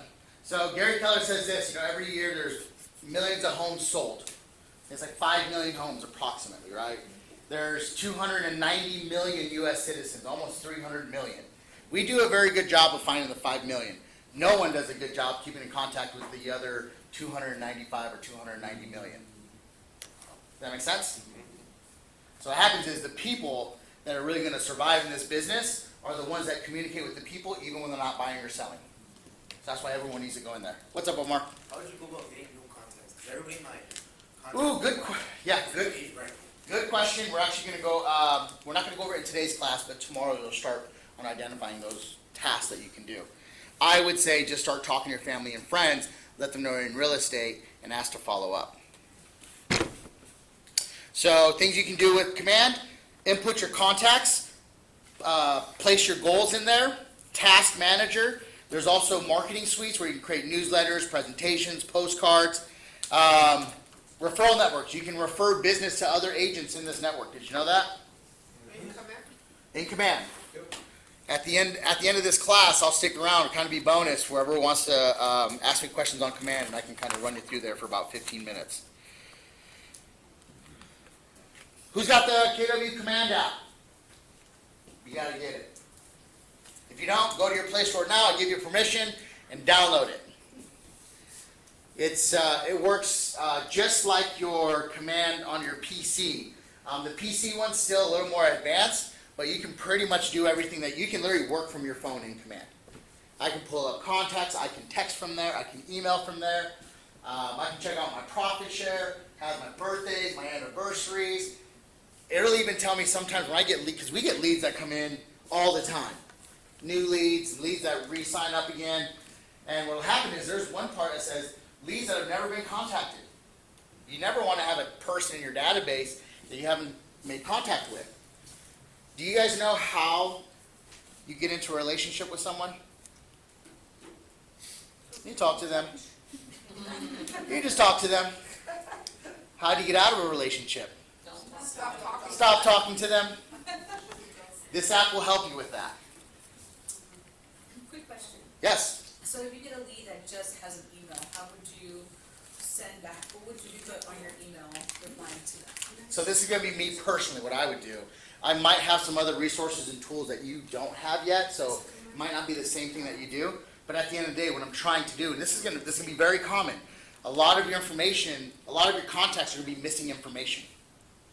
So what's going to happen, you just take what you have and you try to get in contact with them. So if I have an email and an email only, I would set up some emails where I'm emailing them messages that get them to respond back to me. Hey, ask me for a free list of homes. Hey, here's a fall checklist, a spring checklist. There's a lot of different things. Hey, my lender's offering free appraisals in the next 90 days. You can also take that email and put it into Instagram or Facebook. And sometimes if their account's signed up with their email, you'll find them that way. Or if you have their name and number, you can go to White Pages. I think you might need an account. We have an account. You can go to White Pages and look it up, and it'll give you name, email, address, all that stuff. So just kind of work with what you have. How many of us know our statistics for the Antelope Valley? You're going to know it now. Yep. Okay, so when you guys log in, this looks familiar, right? Yes. Part of being a real estate expert is knowing your numbers. First thing we're going to go over is absorption rate. Who knows what absorption rate is? Supply and demand. Okay? It's a scale of 0 to 12 months. If we were to put no more homes on the market with today's demand, how fast would it take to absorb today's inventory? 0 months is the strongest seller's market you can be in. Six months is a balance. 5 to 6 months is a balanced. 6 months plus is a buyer's market, with 12 months being the strongest buyer's market. So if our absorption rate was 12 months, what's that saying is if we put no more homes on the market with the demand that we have, it would take 12 months to absorb that inventory. extreme buyer's market. Our absorption rate right now, 2.14. Buyer's market, seller's market. Sellers. Is it just a seller's market or is it a good seller's market? Good sellers. Strong seller's market, great seller's market. Great, so. I think we're doing better than good. So as you can see, September of last year, we were at 2.6. These are when those funky, the interest rates. We got down to about 1 point something, like 1.4, 1.2 absorption rate beginning of 2022. And they started raising the rates. And so that impacted our market. It continued to climb. It peaked out at 2.83 end of November. And then they're like, okay, we're going to cool down on the interest rate hikes. And they weren't as aggressive. So what ended up happening was the market started to come back, started turning into a seller's market again. And it's been kind of staying around there. This is the first month that we've seen it start to head back toward the buyer's market, but still a seller's market. Does that make sense? Yeah. Have you guys seen what they did? They weren't expecting us to raise rates, and they did. So that hurt our demand. Anytime we get above 7 or 8% interest rate or uncertainty with interest rates is when we see demand drop. So because demand dropped, the inventory is kind of starting to pile up, but it's far from being a seller's market. We're a very low inventory driven market. Everyone understand absorption rate?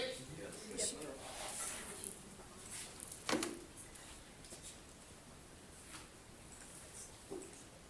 just going to do that.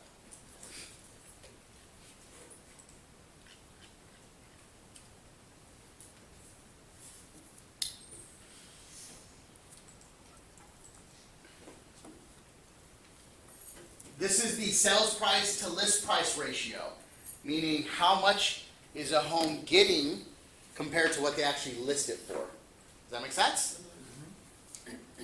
Right now, the list price to sales price percentage is 99.6%.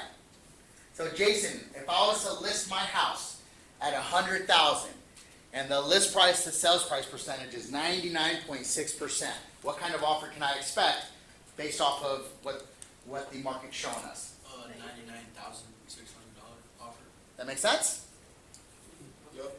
Who doesn't it make sense for? Can you repeat that? Yeah. So the list price to sales price ratio. So what I list it for compared to what I actually sell it for. What's the ratio? So I told the ratio is 99.6%, meaning sellers are getting 99.6% of what they list it for. So I make math simple. Say, hey Jason, if you were to sell a house for $100,000 at 99.6% interest rate, or 99.6 ratio, what kind of offer can I expect? And he said 99,600. Okay? So if I list a house for $100,000 and the list price to sales price percentage is 90%, what kind of offer can I expect? $90,000. It's easy to do it off $100,000. It gets a little more tricky when you get to But then that's when you put your calculator and calculate. the reason we use this is so we can price accordingly. So here's the deal. So let's say the average median price right now is about $460,000 times 99.6%.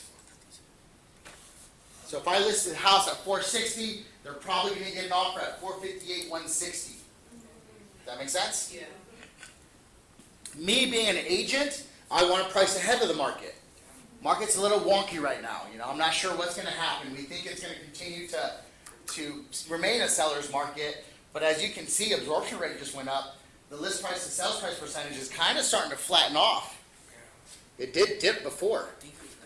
So what I would do is I'd probably list this property at $454,900 or $449,900, just below what the market's bringing, because I'm worried that this might drop down. So last thing I want to do is price it right there, and the market starts to go down. So I'm trying to price ahead of the market. What's important is selling right now. So at least you could get more people in, Correct. starting the betting war. Okay, does that help you guys with this statistics? Yes. Good. Get rid of that.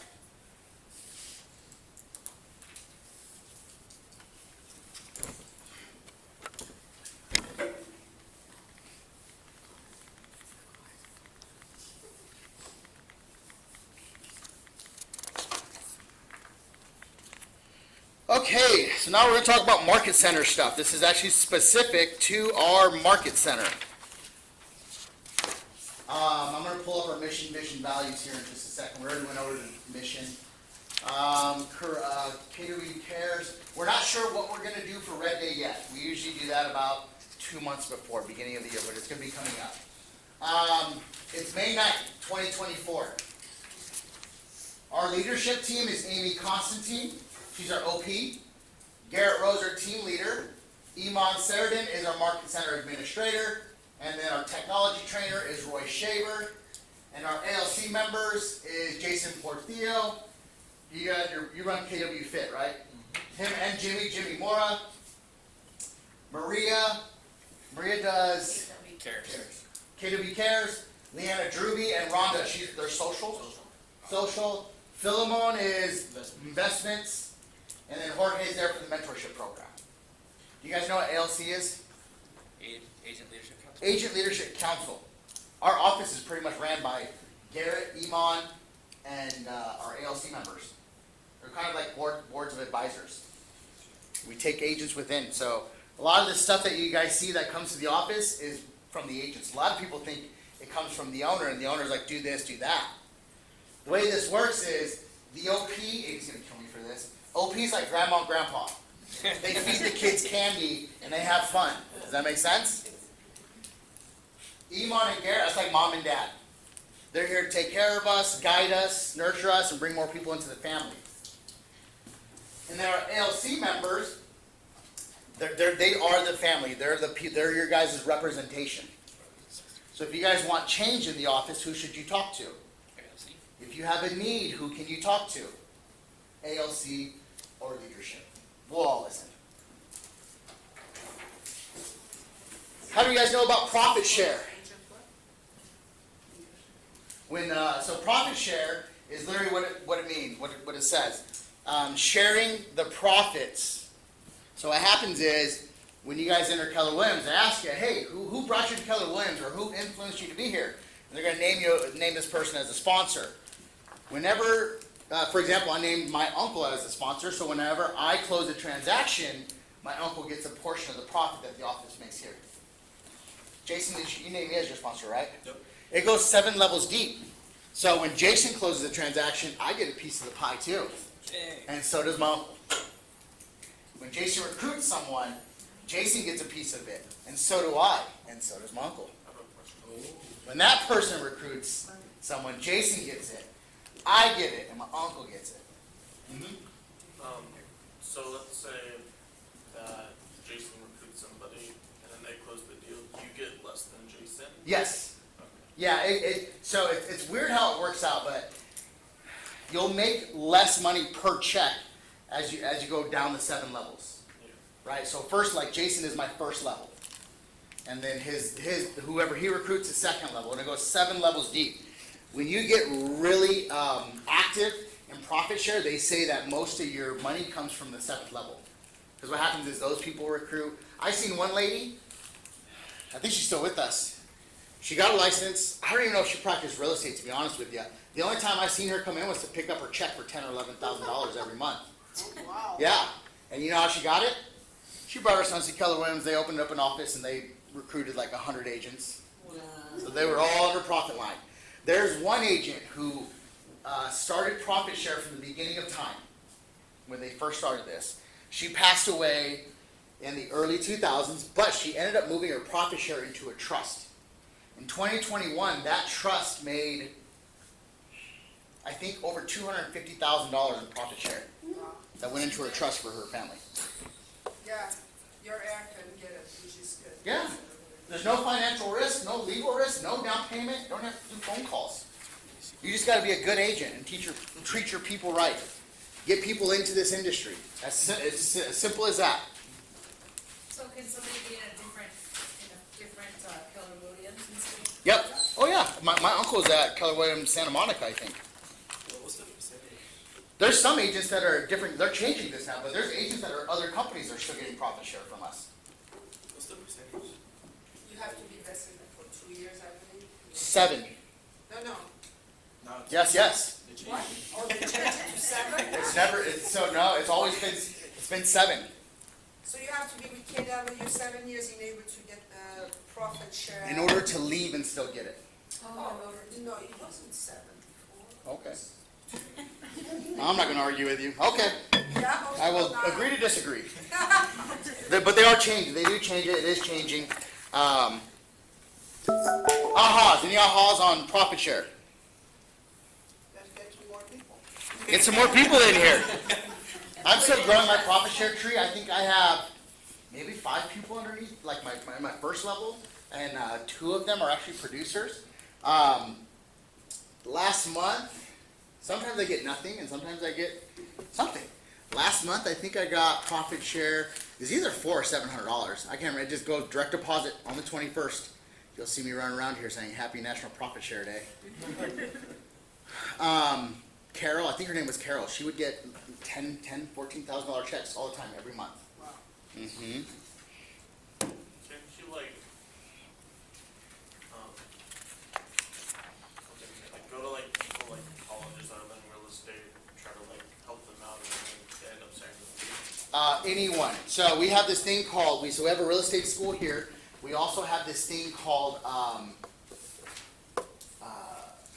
I drawing blank? The free real K-Score, Keller Williams School of Real Estate. The K-Score is free. It's virtual at your own pace. There is no instructor. You just kind of take the class, and you can get your certificates for real estate school. Those are really great things to offer to people who have kids that are in high school that are getting ready to go into college or the work field. People that are servers, bartenders, waitresses, really just anyone. Costco. Juan used to work at Costco. Yep. Full time. He used to work full time. Now he does it because he does so well. So you just have to keep in touch with those people to make sure when they get their license that they will sign up with you. You have to live a life of contribution, is my opinion. Well, I mean, if you talk to someone about this KW becoming an agent, they come and take the class and sign up, you just still have to follow up with them, right? It depends. That's who I naturally am. Like I'm helping you whether you're in here or not. Right. Does that make sense? So like when you sign up, I'm still the same JD as you were before you got signed up. Okay, so here's some of the companies that are Keller Williams that comes underneath our KWX umbrella. Keller Mortgage, they provide financing. They even give discounted rates sometimes because if they use a Keller Williams agent and Keller Mortgage, they may qualify for a discounted rate. Keller manages property management. Keller Covered is insurance. And then Keller Offers is like iBuyer. Have you guys heard of iBuyer? Or Z-Buyer, whatever that, Zillow, whatever it is. We don't have Keller Offers in here, but just know this. If you guys ever come across someone who wants an offer, a cash offer on their house, go talk to Garrett. If someone needs, we have what's called a 72 sold program. We tell people, hey, we can get you a cash offer on your house within 72 hours. And we promote that all over the place. The cash offer is Garrett. Amy also does it. Sam does it. Otto does it. Philemon Rodriguez will do it. ALC will do it. Does that make sense? You said Garrett, right? Yeah, I would start with Garrett. He's hungry for an investment property right now. They all are, but Garrett paid me $100 to plug that one in. So. I'm just kidding. I love Garrett and I want the best for him, that's why. Okay, KW Communities. We have Diversity, Equity, and Inclusion, KW Commercial, KW Land, KW Luxury, Military, New Homes, Sports and Entertainment, Young Professionals. You can go and sign up for free on all of these. I'll show you afterwards on how to find them on Connect. For example, I went and I've talked to Land, I've talked to Military, and I've talked to New Homes and a couple other ones. There's one called Team Race, they're not on here. But like the Military one, you can go join for free, and they do 2 free sessions every month, as long as you join the community. If you sign up, you get a lot more with it. You get certificates, you get newsletters, you get multiple trainings, coaching, same thing with land. Any questions on that? When do you sign up? You have to go through Connect. So I'll show everyone after class. You just gotta remind me, there's a lot I can show you. You just have to stick afterwards and say, hey JD, can you show us this? Any ahas on the KW communities? Would you go back one second, just take a picture? Yep, that one.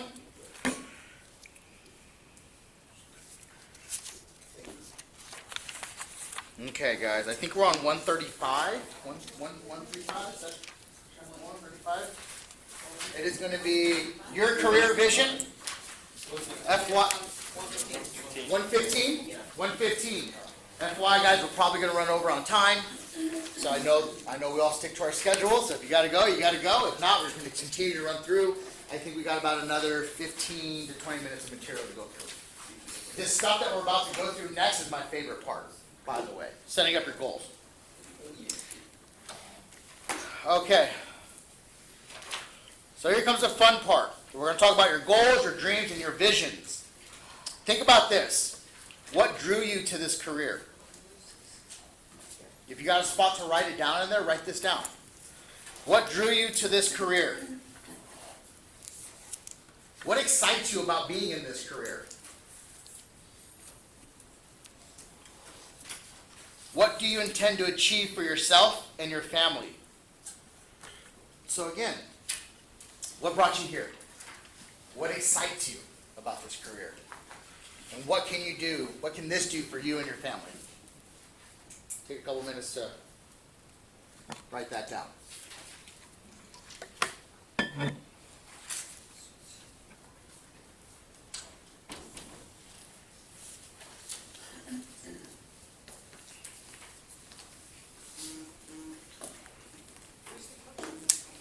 What drew you to this career? What excites you about this career? How is this career going to change your life and your family's life?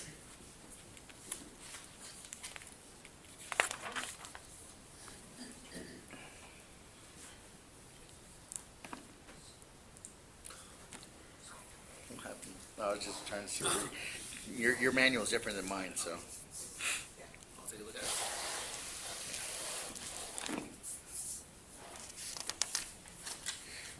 Okay, guys.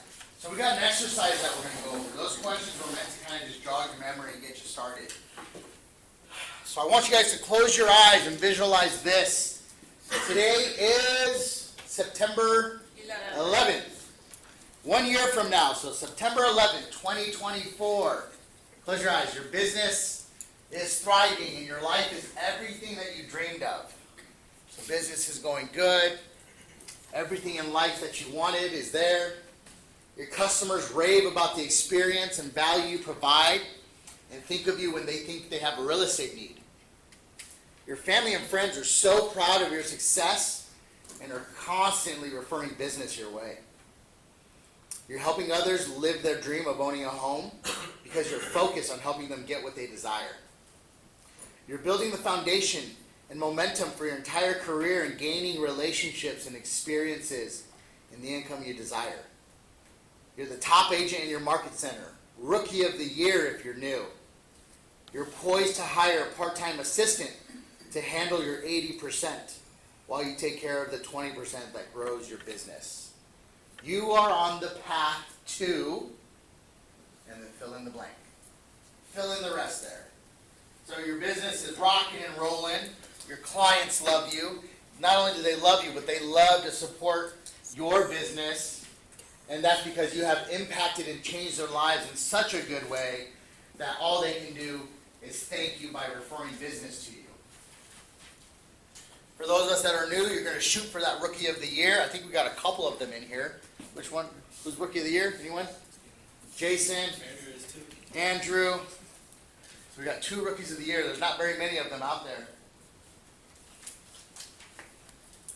And then you're doing so well that you need help. So you're going to hire someone to help you with that other 80% of business so you can focus on your 20%, which is what? DJ. Well, what is it? DJ. Generation. I can't hear you. Lead generation. There we go.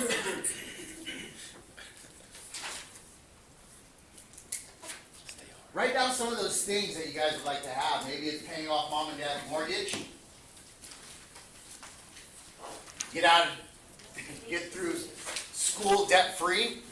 Don't know about that. Never got past high school. Donate. Cat habitat. What are some other? So we put the amount we want to make this next year in the circle and what that's going to do. Is that? Do you guys have that on your next page? We have the map. Yeah. Oh. Yeah. So there's gonna be two parts. So first, there's to fill in the rest. This is all part of that exercise. It's to get the thoughts out of your head, like what do you want? And then what's gonna happen is in this next slide here, we're gonna start to fill in how much that's gonna take. That life that you want, that you're thinking of a year from now, what's it gonna cost? Right? You need the matrix. The matrix? No, this is getting out of the matrix. Getting out of the matrix. Yeah, the matrix is, here's 80,000, you can only afford this, this, and this. Getting out of the matrix is, I want a boat, I want a house, I want a team, I want an assistant, that's gonna cost me $364,000. Does that make sense? Then there's no right or wrong. Just truly be honest with yourself and write down, what do you want? I want a classic car. Truck, actually, not a car. I'll take one. I want a classic truck. Probably run me about $10,000. Throw that in there. I want to take 4 trips next year. Probably going to run me a couple grand each time I take that trip. That's $8,000. I know my monthly bills minimum come up to about $4,000 a month. So that's my mortgage, my truck payment, some of my bills that I have to pay for. Comes out to about $4,000 a month. That's 48 grand a year just to live. Are we working to live? No, we want more. So I need 48,000 plus I need 10,000 for a truck. I want to buy another house, 20% down payment. That's probably gonna be another 80 grand at least. Unless I go USDA, zero money down. Not a bad option. That's what we're occupied though. USDA, yeah. I want to hire an assistant. How much is that going to cost me a year? I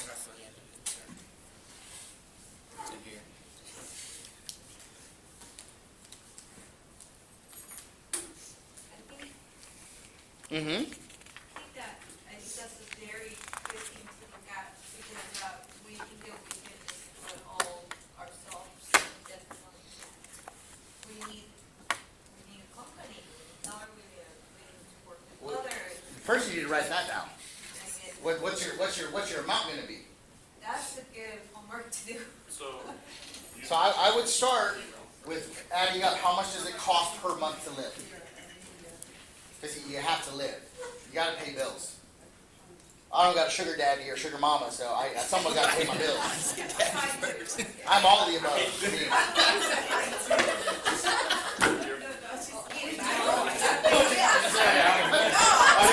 I didn't hear you. So it costs JD $48,000 a year just to cover my bills. For the food, my credit cards, my electric bill, my mortgage. It costs me about $4,000. So I start there, I'm like, I need at least 48, but what else do I want? I go shooting like once or twice a week. Every time I go, it's at least $100. $200 a week times 52. Oh, gotta put that in there because I'm definitely gonna continue to do that. Oh, I wanna buy some more guns too, so probably put that in there. Got so much more expensive. So much more. What's that? I remember $1,000 in 22 used to be like $20. What was that? I remember 1,000 rounds. Oh, yeah. Used to be like $20, $30 before COVID. Yeah, now now it's it's 60. 1,800. It's at 80 now? And if you're having trouble or challenges filling this in, I would challenge you to think bigger. We get scared. We put a limit on ourselves sometimes. A lot can be done in a year. We underestimate what can be done. We overestimate what can be done in a couple days and underestimate what can be done in a year. I have a joke. I'm like, because I'm pretty active when it comes to the gym or biking, just being outdoors. And I'm like, man, when I take some time off the gym, I'll go to the gym for like a day or two, and I'm like, I'm good. I'm already looking great, you know. And so I feel like, it takes a couple days for me to get into it. But in reality, does it take longer? It does, right? So I think we overestimate what we can do in a couple days, underestimate what we can do in a year. I have a question, Okay. because I have to relate it to leave, but Mhm. it was about the, aha moment for sports and entertainment. Yes. I'm interested in, I work in that field, do I have to have some type of certification? They give you the cert. Promote myself as a sports and entertainment agent? You can join it and say you're part of that community, but to get certified, to actually have a cert, they provide one. Okay, and I can't promote myself as an intern unless I have that, right? I don't know, to be honest with you. Can you? Yes. Would you be compliant? I don't know. Depends, Like, I would probably put, I'm certified as long as I'm in the class, I know I'm gonna do it. Yeah. I mean, that's what I would do. That's what I would do. I would encourage you to talk to Garrett or talk to the community, sign up for the community, and they could probably help answer that question. Okay, does everyone have this number down? Yeah. How much money we're gonna make? Good. What was your guys' aha while thinking of that? Did it make more money? Did it stir anyone's soul? There's so much that can be done. We didn't even get into like what kind of a charity or cause or movement can you donate to?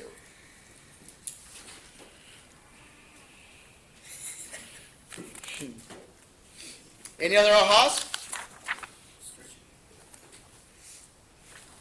Okay, so on that last activity, you estimated how much money you'd like to earn to pay for things that are most important to you. The next thing is we got to get real about money, right? So when you get a commission, this is where it goes. So when you sign a listing agreement for 6%, do you get the full 6? Nope. Usually you don't. Some of it got to go to the other agent. We call it a marketing fee, right? So out of that 6%, usually you get away half, you only get 3%. And out of that 3%, do you guys get that full thing? Or do agents got to split it? Who do they split it with? The office. Who else? So I heard mentor, which would probably be a business expense, because you can write that off on your taxes. Oh well, it depends. If it's coming out, if you're getting a check and then you write a check, then you can write that as like coaching. Taxes. You guys got to pay Uncle Sam too, right? TC. That would be underneath the business expense. When I see a $10,000 check, if I see that I'm going to my CDA says that I'm going to get $10,000, and this is after the other agent and the market center, I have business expenses, taxes, and then what I'm going to take home. Taxes you can estimate about 30%. Same thing with business expenses as well. Out of that $10,000 check, I'm looking at it more like a $3,000 check is what I actually get to keep. Yes? Is starting a LLC necessary, or? Once you make over $100,000 a year and you get purposeful on keeping every single receipt, yes. As far as paying less in taxes. Some people get an LLC just to have the name of, I have a corporation. And also, would LLC protect you in case you get sued, they don't come after your own property? It's an extra step. It's not underneath you, but any savvy lawyer can do a one-layer search and see what corporations are attached to your name. Oh, so it doesn't help? It can. It can. For me, I'm not I have my own corporation. I got it because Amy told me you're making enough money where you need to put it into a corporation. And then my tax guy told me the same thing, so I put it into a corporation. The main reason I have my corporation is because I have multiple streams of income. And so I was getting 1099s for different streams of income, and I realized, I'm like, well, this is more of a corporation than a personal business. And so now I can use my corporation for other things too. That's corporate. Yes. Okay, so example of income goal. So if you want to net 100 grand, you're gonna have to pay company dollar about royalty and cap's gonna be about 30,000. Business expense is gonna be 50,000. So your total gross commission is gonna be 180,000. Now, if you wanted to make 180 grand and your average commission was 9,000, you'd have to close 20 transactions. Does that make sense? Anyone have any questions here? So on the next exercise, what you're gonna do is the money that you want, you're going to put it in the top box. Does that make sense? Yes. Go to the next page. I think you guys have an example. Yes. Is the blank one on the next page for it? I think oh, yeah, sorry. I don't know if you guys have the example. Yeah, this one's blank. Well, we just have to put it in. Oh, so you guys don't have this example in your mind? Ah, gotcha. Okay, so this one in there, what you're going to do, net income goal. Remember that bubble that you filled out and how much money you want to make? That goes there at the top. Can we go to the last one? Just to, for example? Not yet. Nope. All you need to focus on is putting that number in there, right there. Net income goal. I just have one question for everybody. We went over the DISC earlier today. Who wanted the DISC assessment sent to them so I can send it? Okay. So let's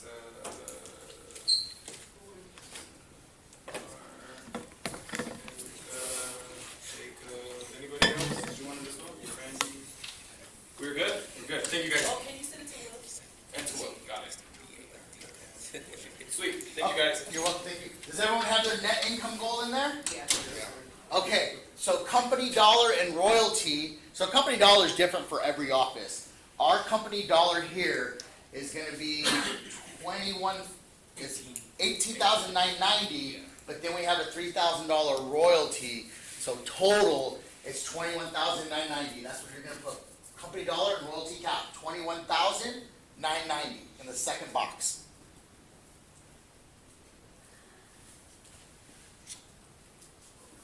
What is that? What is what? The cab royalty fees out That's of Yeah, so that's, But it has a cap. the cap. So yeah, oh, okay, got, so don't take out. the 18,990 and the 3,000, what is, how's that all broken down? Yeah. So 18,990 is what the office takes, once they, 18,990 is what the office earns for having this great establishment, putting all this training, having all the great team leaders, the staff that we have here, the ALC, to keep all this running. They say, hey, look, we need to collect 18,990. Once we earn that from you guys, then you'll cap. And what happens is after that, you get 100% of your commission. They do the royalty cap, that's international. Same thing, in order to keep KWRI International running, they earn $3,000 from your check. So total is $21,990. Once you have hit that number, you get 100% of your commission for the rest of the year. Until your anniversary year. Business expenses. Whoops. Business expenses. It's going to vary for each one of you guys. It's about 30%. Of your income? Yep. Yep. When you do your taxes, your business expenses will cut into your taxes and make it less. But just, we'll do worst case 30%. So is it, whatever the amount times 30%? Yep. So 100 grand times 30% is 30 grand. 150, 45 grand. 260 grand. Is anyone having a challenge with that? Or needs help? I know. That's a big number, right? Yeah. It's okay, we're gonna make it super simple here in a second. Don't let these numbers scare you. That's expenses, assistance, marketing, all that comes into it. There's a lot. Yeah, do. The hotel that I went and stayed at for Austin, Right. my airplane ticket there. Do you pay for a company? We have to pay for it. Both. I paid for some stuff, they helped me with some stuff. I earned it.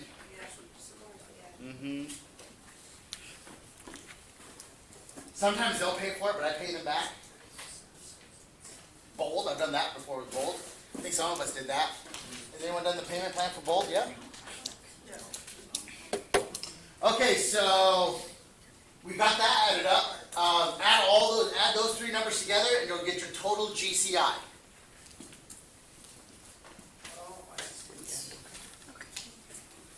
Once you have that written in there, put your pen down so I know you're done.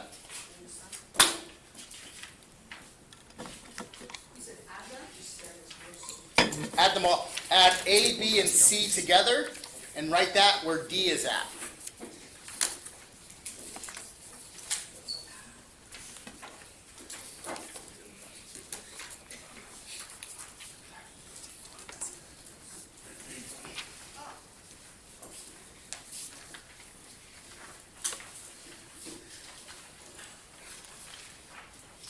Okay, so I think we all have D down. Next, we're going to put in our average commission. So the way you do this, we're going to go based off of 10, which is a conservative number.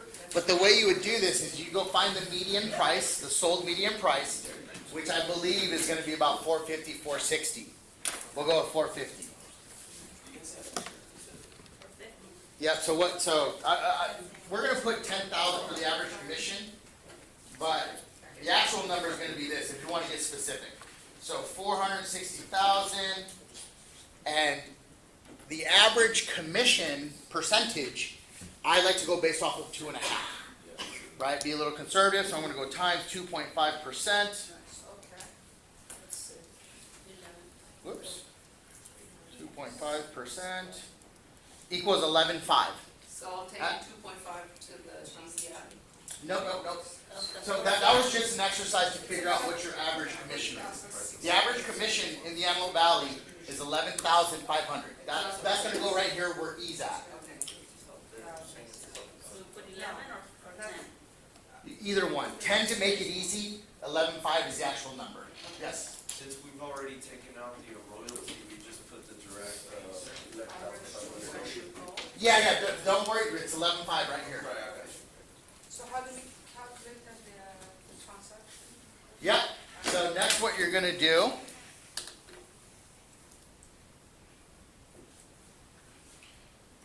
is you will take D and divide it by E.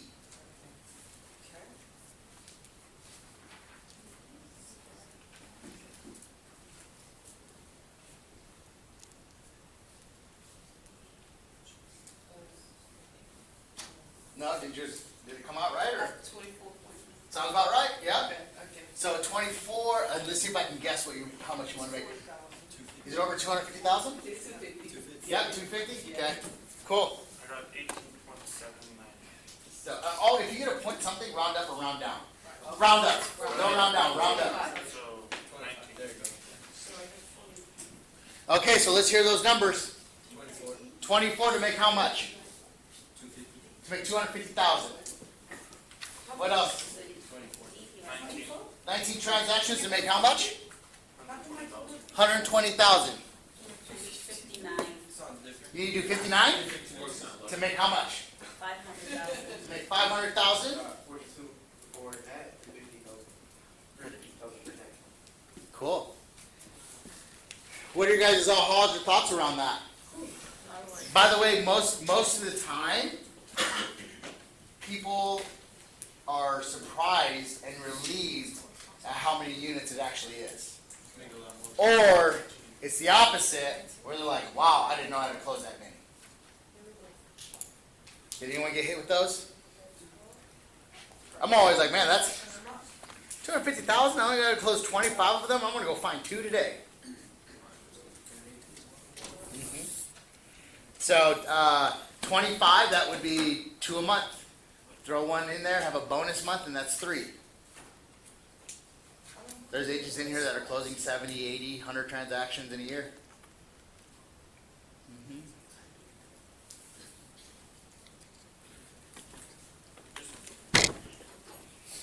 Does everyone have that figured out? Averaging at 8,674, I get 40 to make 250,000. 40 to make 250,000? But an average of 8,000. Oh, gotcha. I was like, yeah, you probably messed with one of the. What? It wasn't making sense based off of the numbers that we we're doing, Right. because Jason did the same thing for 250, but his is only 25. Right, that's- So in my head, I figured you probably changed one of those numbers, which you did. You changed the average commission to 8. Right. We did 11.5. Right. That's what's gonna change it. I took- You can. Well, I took the gross income and divided by 2.5. No, you're supposed to take the average sales price times the average commission. Oh, yeah, that's right. But it's okay, you did 8, so yours is very conservative. Yours is, an $8,000 commission is more if like the commission was at 2%. That's what we're seeing a lot lately. Yeah. Okay, any ahas? Any other ahas? And the ahas is, we gotta lead generate. Yes. Go to work and go. There you go. Lead generate. Which leads us to our daily success system. So here's your checklist. Do you guys have this? I don't see it in my. No, that's ugly and hell. Yeah, I'm gonna need your help, 'cause I don't have it, You guys don't have it? Okay, you might not have it. We have the Ford. Yeah. It's on the It's called Powerful Conversation. Okay, everyone take a picture of this, and then I would start on doing this today. It's blank of 10 conversations, so by the end of today, fill that in. Go have 10 conversations. Add 10 people to your database. Write 10 handwritten notes. I think it's 10 likes, 5 comments, and 1 message. Yeah, that's what it was. Or enrichment. That's like, Jamie, it's like reading. Oh, learn. And then enrichment is learning. So affirmations, reading a book, taking a class. Can you repeat it one more time? I found it on page 212. The 10 conversations. So 10 out of 10. Yeah, well, the goal is 10, but it's blank here because you're going to fill in how many you did by the end of the day. Oh, Because this is every day. oh, okay. So it should, like a perfect report card would be, I did 10 conversations of 10. Okay. I did 10 contacts into my database of 10. I did 10 handwritten letters out of the 10 I was supposed to do. And the social media one is 10 likes, 5 comments, 1 message.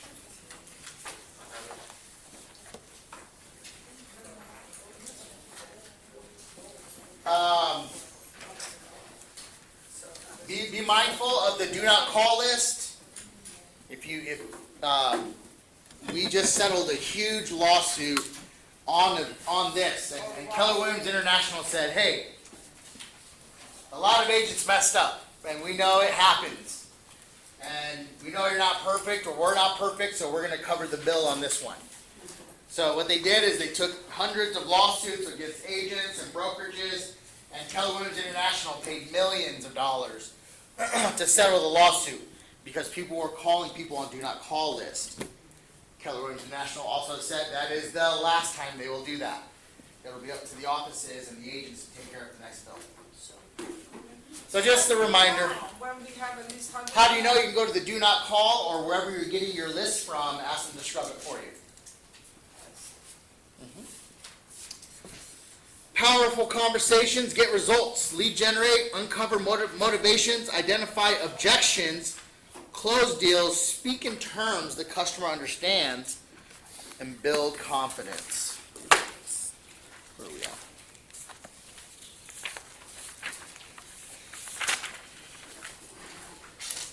Okay, so we talked about what lead generation is. What about uncovering motives? What's that look like? What is it? Uncovering motivation?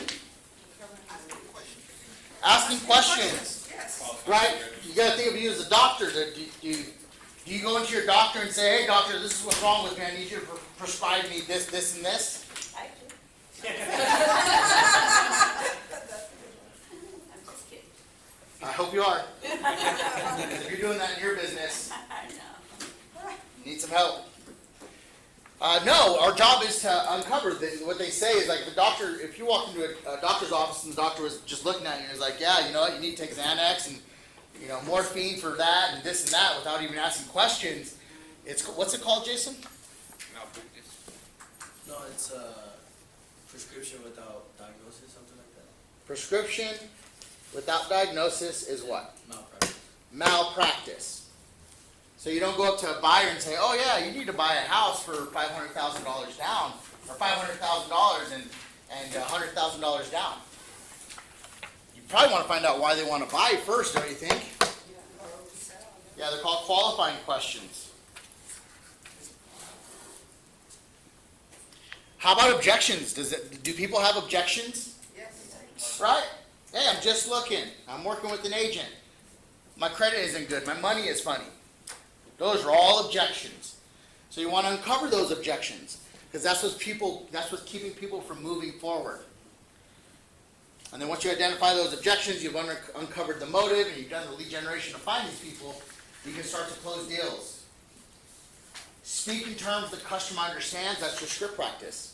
You practice scripts every day, Monday through Friday, 8 to 8:30. You think someone that practices their scripts has confidence? Yes. Yes, ma'am. Answer. Here's some stuff that we commonly hear when we go shopping. Did you find everything you were looking for? Go ahead, look around, and please let me know if I can help you.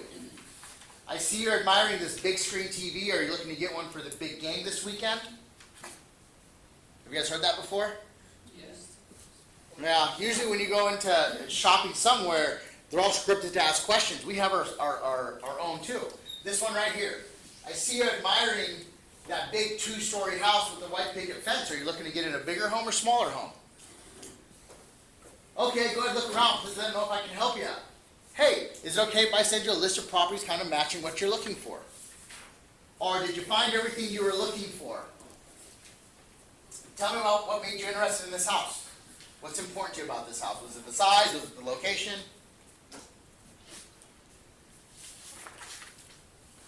Do you guys know what SOI stands for, or sphere of influence? Right? People that know, like, and trust you and are willing to refer business. Your close circle. What's that? Your close circle. Could be. Could be. The best way to do this, because you really don't want to limit yourself. You're going to have stages of your sphere. But the best exercise that I've done to identify your sphere is pretend you're throwing a rock concert, or any kind of concert. Pick your favorite artist and throwing a concert for you. Justin Bieber, that's who Andrew said his favorite singer was. He's a believer. So Justin Bieber's in town, and he's doing a show for Andrew, and he says, Andrew, here's all the tickets. You can have them for free. Give them out to who you want. Everyone that you think of is part of your sphere. If they're not in it yet and you want to give them a ticket, you're going to work to get them closer and build that relationship. Does that make sense? We did Jethawks. The office bought out Jethawks Stadium one year. I think it was 5,000 tickets.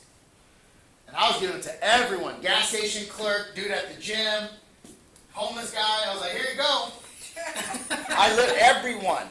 Everyone I could give it to, I was giving them to. Does that make sense? And that those people can be in your sphere, and you categorize it. If you look at my database, my sphere is about 88 people deep. And there's 2 categories. I have 44 that are what I call sphere of influence. They know, like, and trust me, and they refer some business to me. Maybe 1 or 2 every other year or every year. And then my biggest supporters, which is about another 40 to 50, they refer multiple pieces of business a year to me. The difference between each one of them is, honestly, the first group I spend more money and time on. Take them out to coffee, take them out to lunch, I invite them to my events. The other ones I do too, just not as much. I haven't built that relationship yet. It'd be weird for me to say, hey, let's go out and have some coffee. Like, JD, I talk to you maybe once a year, right? Or the other ones, sometimes we're talking multiple times a month. That's your sphere. There's what's called the life of a lead, life of a person. Every 7 to 10 years, people move. And so this is what Gary was talking about. We do a good job of finding this every time. We know how to find that. But it's in between here that we don't know how to find them or stay in contact. Right? Ignite is going to teach you systems to stay in contact with them. Can you get a paycheck just when they move? No, right? You can get it from other ways. Referrals. So even though they move every 7 to 10 years, they might give you a referral here, and a referral here. You have to communicate with them in order for them to remember to refer business to you. When you start talking to people that you know, you will start to find out, you will start to hear, oh man, I just talked to such and such. And when you're doing a good job of becoming the source of real estate, that conversation looks like this. Oh, JD, my friend Sid, he wants to buy a house. He's ready to talk. Here's his number. I told him about you. That's when you're communicating with them. When you're not, they'll say, oh, JD, I just talked to Sid at work. He wants to buy a house. I thought of you. And then it ends there. Yep. So when you're reaching out to your sphere, a lot of people say, like, well, what do I say? How do I say it? Ignite has a 70-page script book. They'll give it to you, I think, at the end of class. It's in one of the last sessions. Or you can just practice 4. Family, occupation, recreation, and dreams. So when you're calling someone, you can say, hey, look, how's the family? It's been a while since we last spoke. I'm checking in. How's work? Staying busy? I know last time we talked, they were, giving you more hours. Recreation. With all that work that you're doing, I hope you're taking some time to go have some fun.